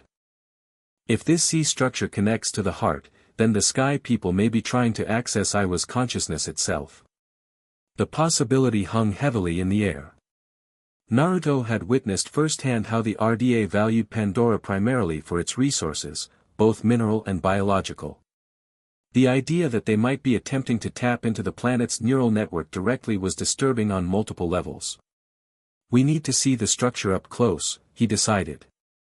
Really understand what they're doing to it. Tonight, we'll go back, but this time, we'll be better prepared. Preparation involved both practical and spiritual elements. While Metkayina warriors readied specialized deep-water equipment, breathing apparatus designed for greater depths, weapons that functioned underwater, Naruto worked with Tsireya to better understand the ocean's currents and how they interacted with Eywa's network. They sat together at the edge of a quiet tidal pool, legs submerged in the gently lapping water. Neytiri had gone with Eywa to coordinate with the Omaticaya warriors, leaving them alone for this training. The sea is different from the forest, Tsireya explained, trailing her hand through the water. Energy does not root and branch, it flows, circles, returns. To understand its patterns, you must feel its rhythm. She guided his hands to rest on the surface, fingers spread wide. Close your eyes. Feel not just the water against your skin, but the currents beneath. The pull and push of tides, the flow of life within. Naruto followed her instructions, sinking into a meditative state that combined his ninja training with the Na-6 techniques Moat had taught him. Almost immediately, he sensed the difference Tsireya was describing. The energy patterns here moved in spirals and vortices rather than the root-like networks of the forest. I see it, he murmured. It's beautiful. Now look deeper, Tsireya encouraged, her voice soft beside him. Find the current that does not belong. The rhythm that breaks the pattern. Naruto extended his senses further, following the natural flow outward from the tidal pool to the deeper waters beyond. And there it was, a dissonant frequency that cut across the natural patterns like a knife through water. The artificial energy signature he detected in the sick Na-6. I can trace it now, he said, opening his eyes.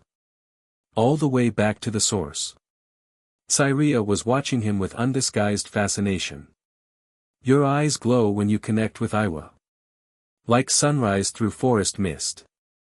The observation caught him off guard. They do. She nodded, her own golden eyes studying his face with interest. The energy leaves marks on you, just as it does on Na-6. She gestured to the bioluminescent patterns on her own skin. Different, but the same in purpose. The parallel hadn't occurred to Naruto before, that his Sage Mode markings might serve a similar function to Na-6 bioluminescence. It was yet another way in which his abilities seemed uniquely suited to Pandora's ecosystem. You see connections others miss, he noted. Even among your own people. Tsireya smiled slightly. Water teaches patience and observation. It reveals by concealing, shows by reflecting. You sound like one of the elders, Naruto teased gently. She laughed, the sound bright and unexpected. My mother would be horrified to hear you say so. She thinks I question too much, accept too little. Questioning is good, Naruto insisted. Where I'm from, I was always the one asking why things had to be a certain way. It drove my teachers crazy, but sometimes it led to better solutions. Your Neytiri does not question often, Tsireya observed casually. She knows her path. The subtle emphasis on your didn't escape Naruto's notice. Neytiri has dealt with more changes than most. The destruction of her home, the war with humans, rebuilding everything, she's had to be certain just to survive. And yet she left her forest to follow you to the sea. Tsireya's eyes held his, searching. That speaks of questions, not certainties. The conversation had ventured into territory that made Naruto slightly uncomfortable. His relationship with Neytiri remained undefined, a deep bond that had grown over months of shared experiences, but one neither had put into words. We're friends, he said simply. Good friends. She's taught me almost everything I know about Pandora. Tsireya's expression suggested she saw more than Naruto was saying, but she didn't press. Instead, she rose gracefully to her feet. The tide changes. We should join the others to prepare for tonight. As they walked back toward the settlement, Naruto found himself acutely aware of both Tsireya's presence beside him and the complex feelings her observations had stirred. The young Metkayina princess was perceptive in ways that reminded him of Sakura, able to see beneath the surface to truths others missed. She's interesting, Kurama commented. More direct than most Na-6. She is, Naruto agreed mentally. And determined too. Like someone else I know, the fox replied with amusement. No wonder you respond to her. Naruto didn't have a ready response to that observation. Night descended on the reef settlement, the darkness broken by the natural bioluminescence of both the coral structures and the Nausicaa themselves. The mission team gathered at the water's edge: Naruto, Neytiri, Tsireya, Eywa, and 3 experienced Metkayina deep hunters. Tonawari addressed them before their departure, his expression solemn. "You go to witness, not to fight. Understand what the sky people do to the ancient structure. Return with knowledge, not wounds. If the opportunity presents itself to stop them without conflict, we'll take it," Naruto assured him. "But our priority is information." The chief nodded, then turned to his daughter. "Your mother fears for you, but understands why you must go. Your connection to the deep currents guides our brother from the forest." He touched Tsireya's shoulder briefly. "See clearly. Return swiftly." The specialized deep-water breathing apparatus felt different from what Naruto had used earlier, slightly heavier, with additional filters that Tsireya explained would help their bodies handle the pressure at greater depths. Each warrior also carried a weapon designed for underwater combat, harpoons with detachable heads connected to the shaft by strong fiber. Naruto would rely primarily on his ninja tools and techniques, though he had accepted a Metkayina knife that strapped to his thigh. The blade was crafted from a material that resembled mother-of-pearl but held an edge sharper than steel. They entered the water silently, following a narrow channel that would take them away from the settlement without exposing them to open water too quickly. Tsireya led, her movements through water so graceful they seemed more like flight than swimming. Neytiri followed, her forest-born reflexes now adapted surprisingly well to the aquatic environment. As they reached deeper water, Naruto activated his chakra sense, extending his awareness to track the dissonant energy pattern. It pulsed in the distance, stronger than before, drawing them toward the abyssal zone beyond the reef shelf. Using hand signals, he directed the group toward the energy source. They moved in a loose formation, Tsireya and Naruto slightly ahead, Neytiri and Eywa flanking them, the 3 hunters bringing up the rear.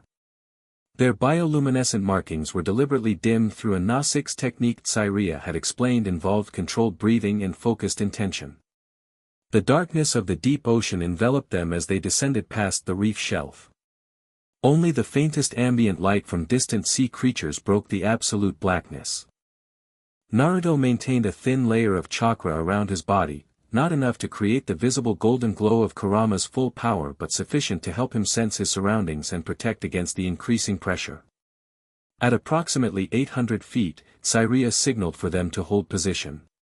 Ahead, artificial lights pierced the darkness, the human deep-sea operation they had glimpsed earlier.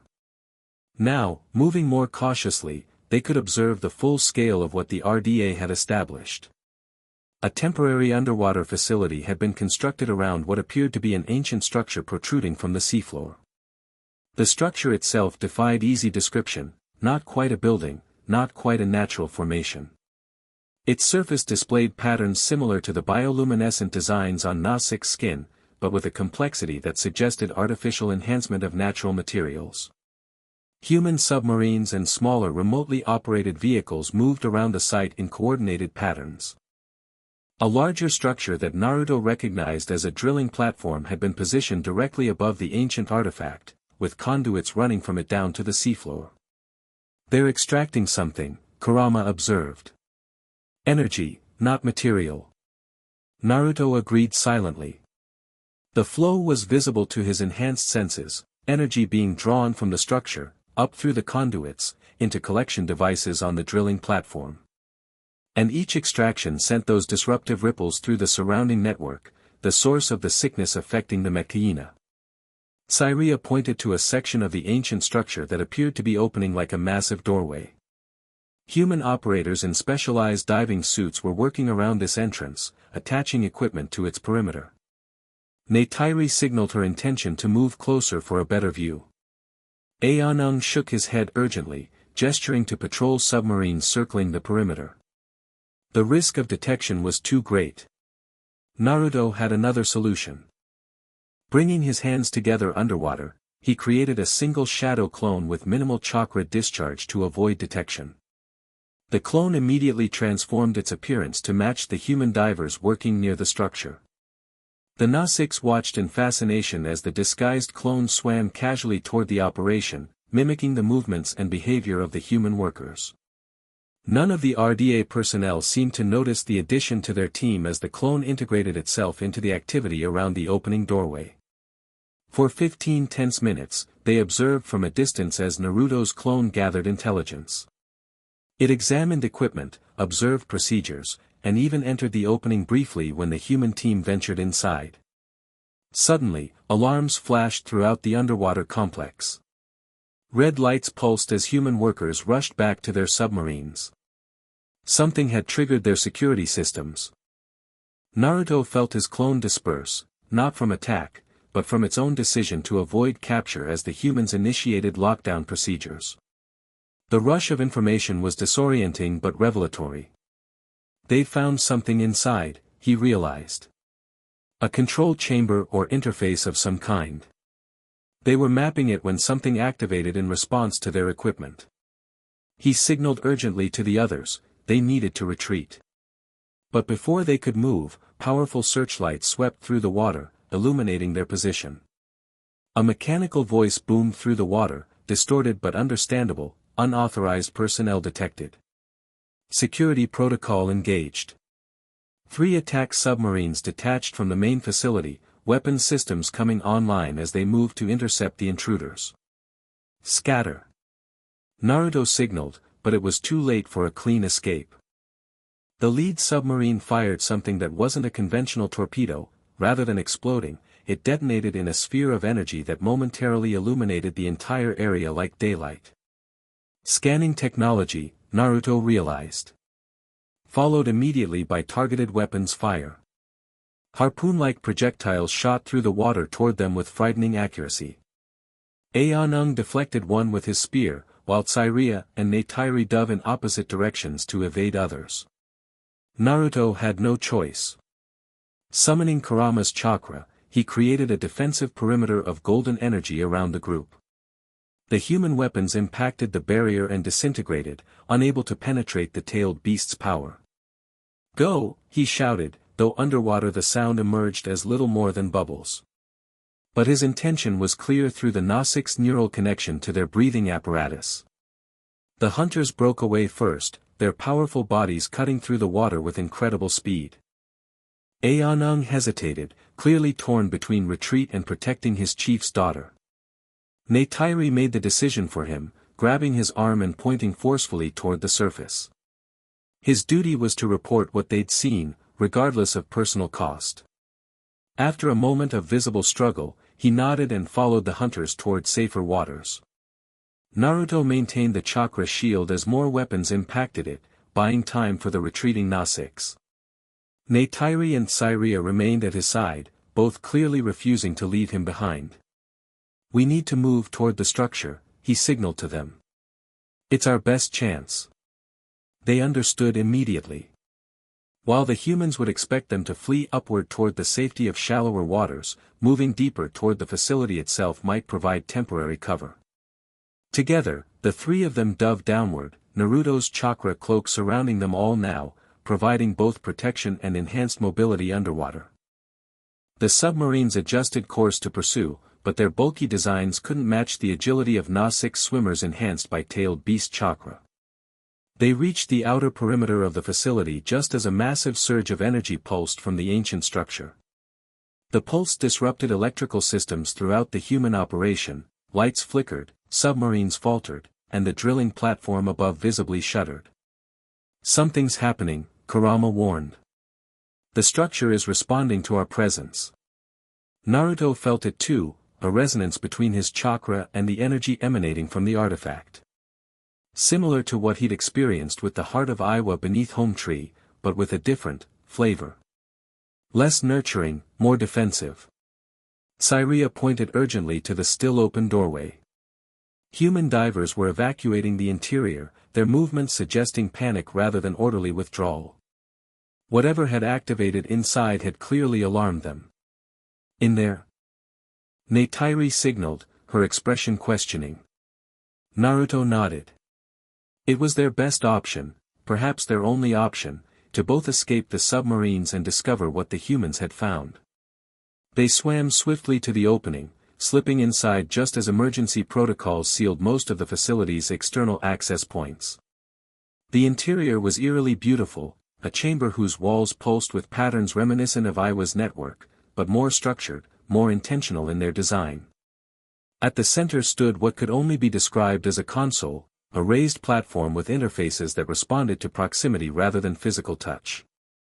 The human equipment attached to it lay dormant, power cut by the energy pulse. But the console itself was fully active, responding to their presence, or more specifically, to Naruto's chakra.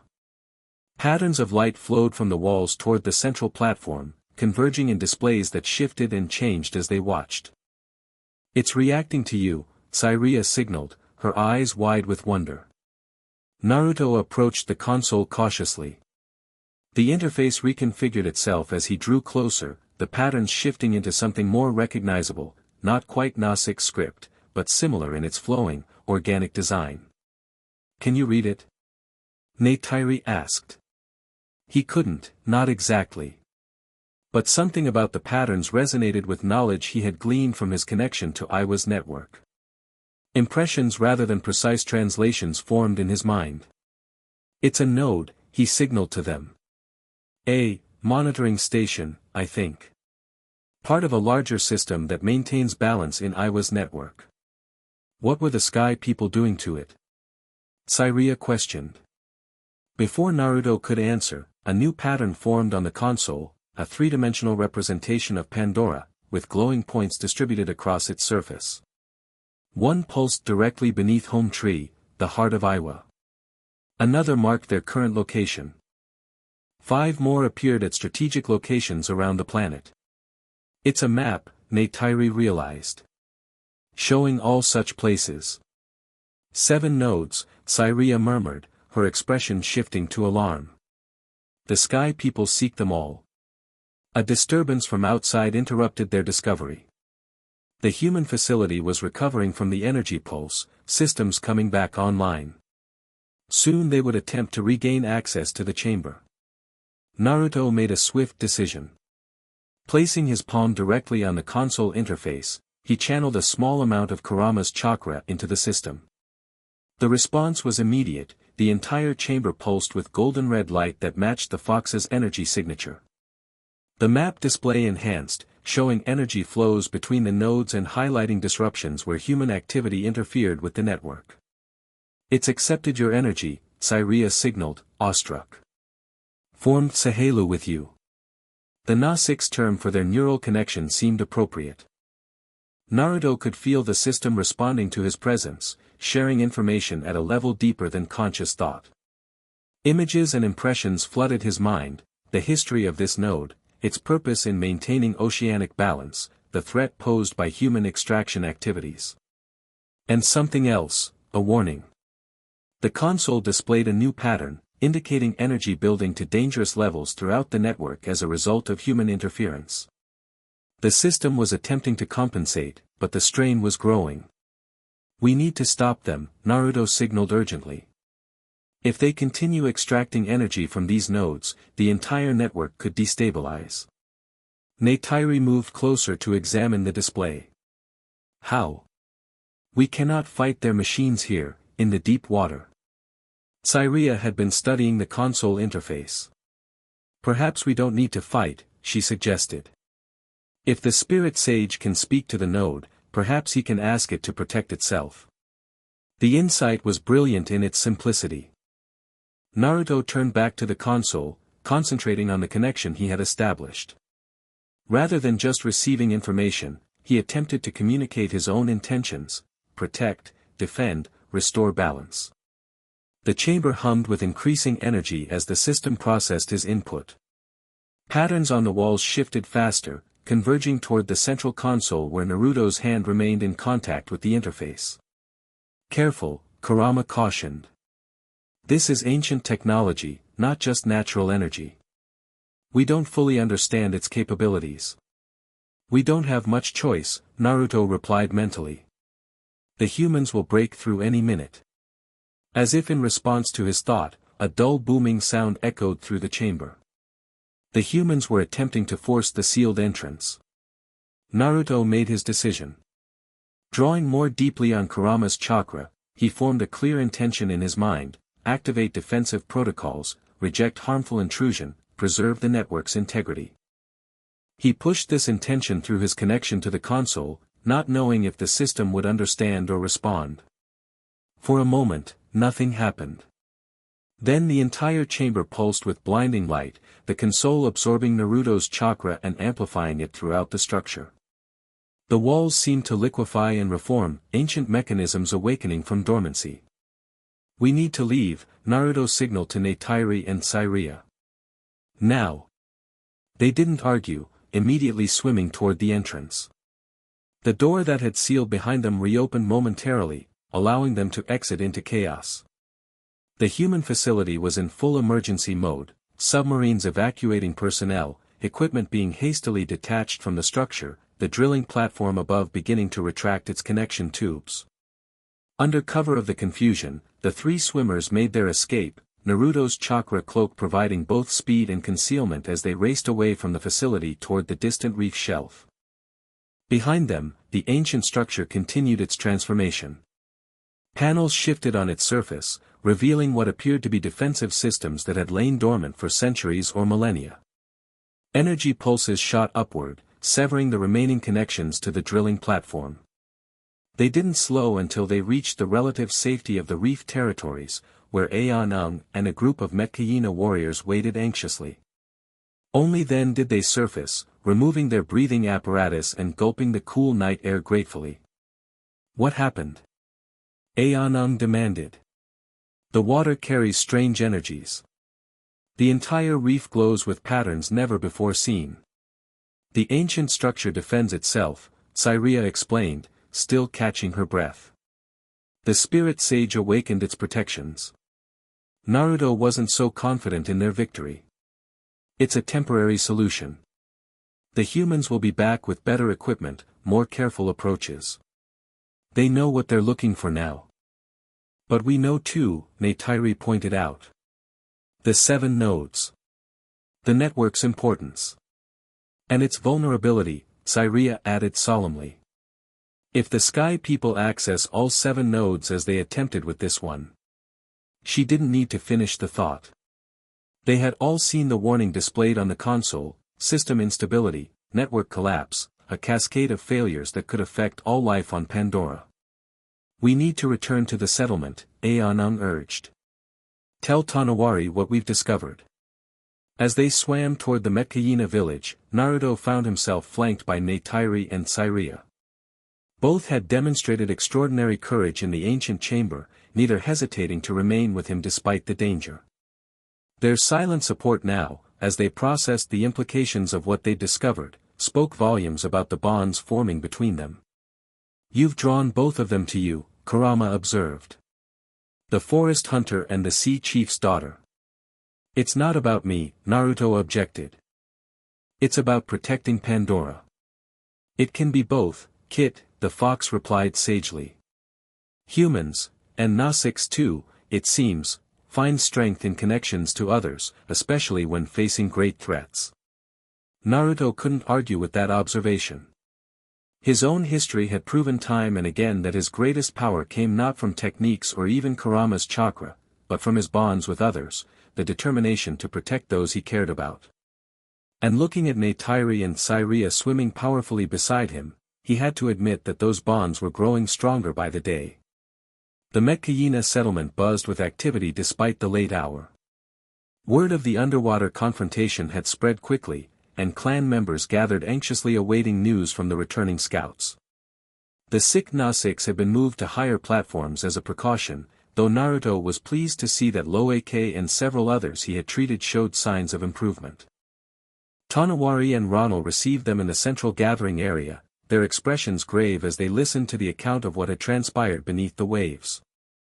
Tsireya described the ancient structure and its apparent function, while Naruto explained the map of 7 nodes and the warning about network instability. "This confirms our oldest legends," Ronald said thoughtfully. "The songs of the First Sea speak of 7 pillars that hold Eywa's breath in balance. Not just legends, Naruto corrected gently. Very real technology, or something that bridges technology and biology in ways I don't fully understand yet. And the sky people seek to extract energy from these pillars, Tonowari summarized. Causing sickness among those most sensitive to Eywa's voice. Worse than sickness, Naruto warned. If they disrupt all 7 nodes, it could collapse Eywa's entire network. The consequences would be catastrophic for all life on Pandora. A heavy silence fell over the gathering as the implications sank in. This wasn't just a threat to one clan or territory, but to the entire planet's biosphere. The other clans must be warned, Neytiri said firmly. Especially the Metkayina, who dwell above the heart. And we must heal our sick, Ronald added. Now that we know the cause. Naruto nodded. I think I can help with that now. The connection I established with the node gave me a better understanding of how the disruption affects Nasik's physiology. With your healer's help, I should be able to develop a more effective treatment. What of the node itself? Tsireya asked. Will the defenses you awakened hold against the Sky People's machines? For a while, Naruto said. But they're persistent and adaptable. They'll find another approach, especially now that they know what they're dealing with. Tonowari's expression hardened. Then we must be equally persistent in our defense. The Metkayina have avoided direct conflict with Sky People in the past, but if they threaten Eywa herself. This is not a battle for one clan alone, Neytiri reminded him. All Nasiks must stand together, as we did during the time of great sorrow. The chief nodded in acknowledgement of her wisdom. Messages will be sent to all clans.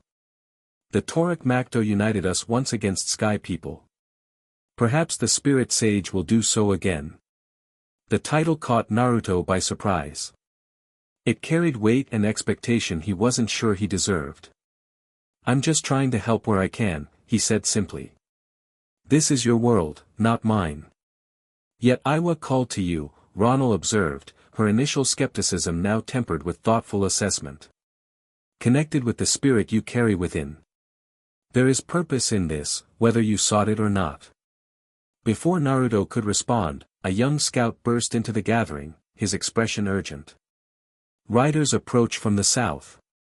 Not Nasiks, Sky People machines.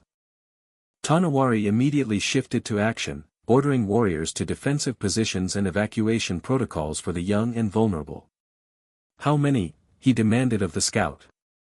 3 flying machines, coming low over water. They searched the reefs. Looking for us, Naruto realized.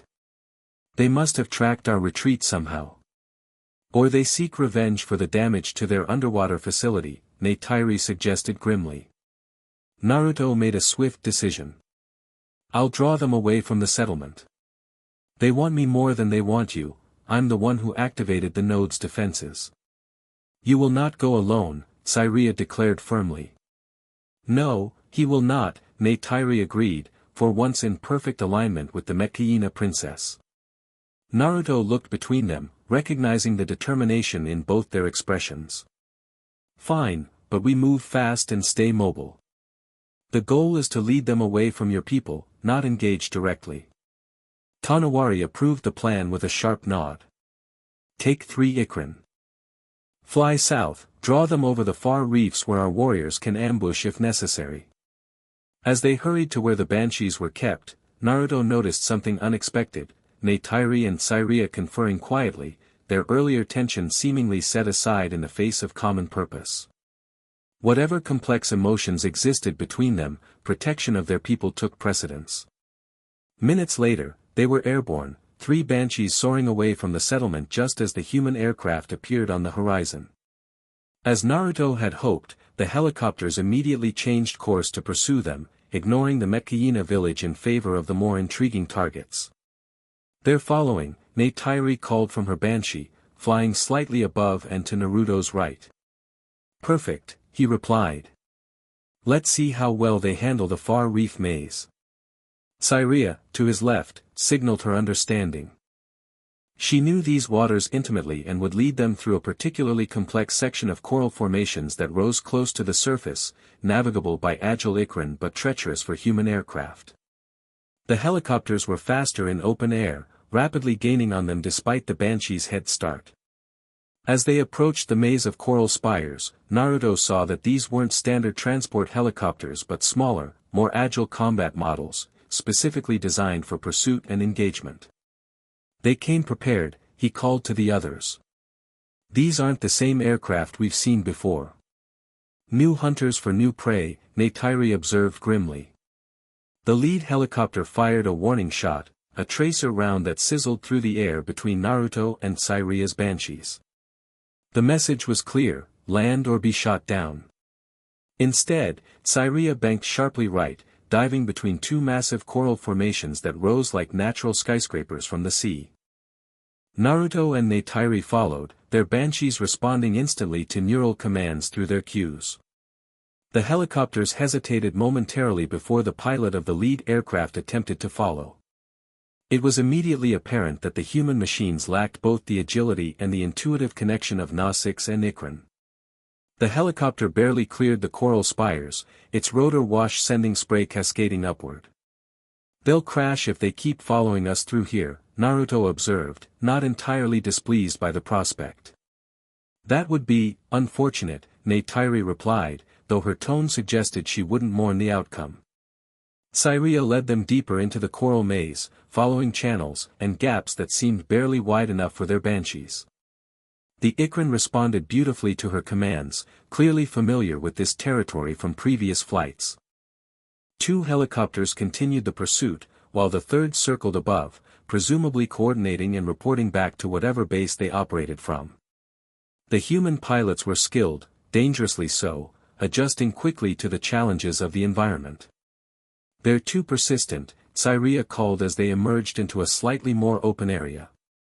"We need to lose them completely or draw them somewhere they cannot escape." An idea formed in Naruto's mind, risky, but potentially effective. "The node's defensive systems," he said. "If we draw them near the underwater facility, the energy disruptions might affect their electronics." "Dangerous," Neytiri cautioned. "For us as well as them." "We have neural connections and Ikran," Naruto countered.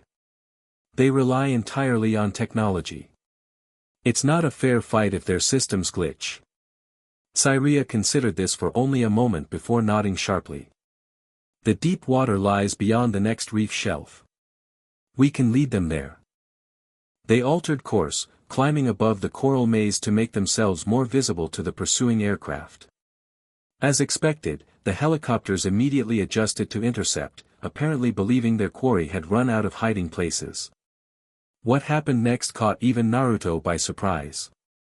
As they approached the area above the underwater node, a new figure appeared in the equation. A massive Leonopteryx swooped from above, its enormous wings casting shadows over the lead helicopter. The great Torak, apex predator of Pandora's skies, had been drawn to the commotion. "Torak!" Neytiri cried in warning. The enormous flying creature seemed less interested in the Banshees than the noisy, unfamiliar helicopters. It dove toward the lead aircraft with talons extended, apparently perceiving it as either threat or prey. The helicopter pilot took evasive action, banking hard away from the attacking predator, directly into the path of the second aircraft. Metal screeched against metal as rotor blades clipped the second helicopter's tail. Both machines lurched violently, losing altitude as their pilots fought for control.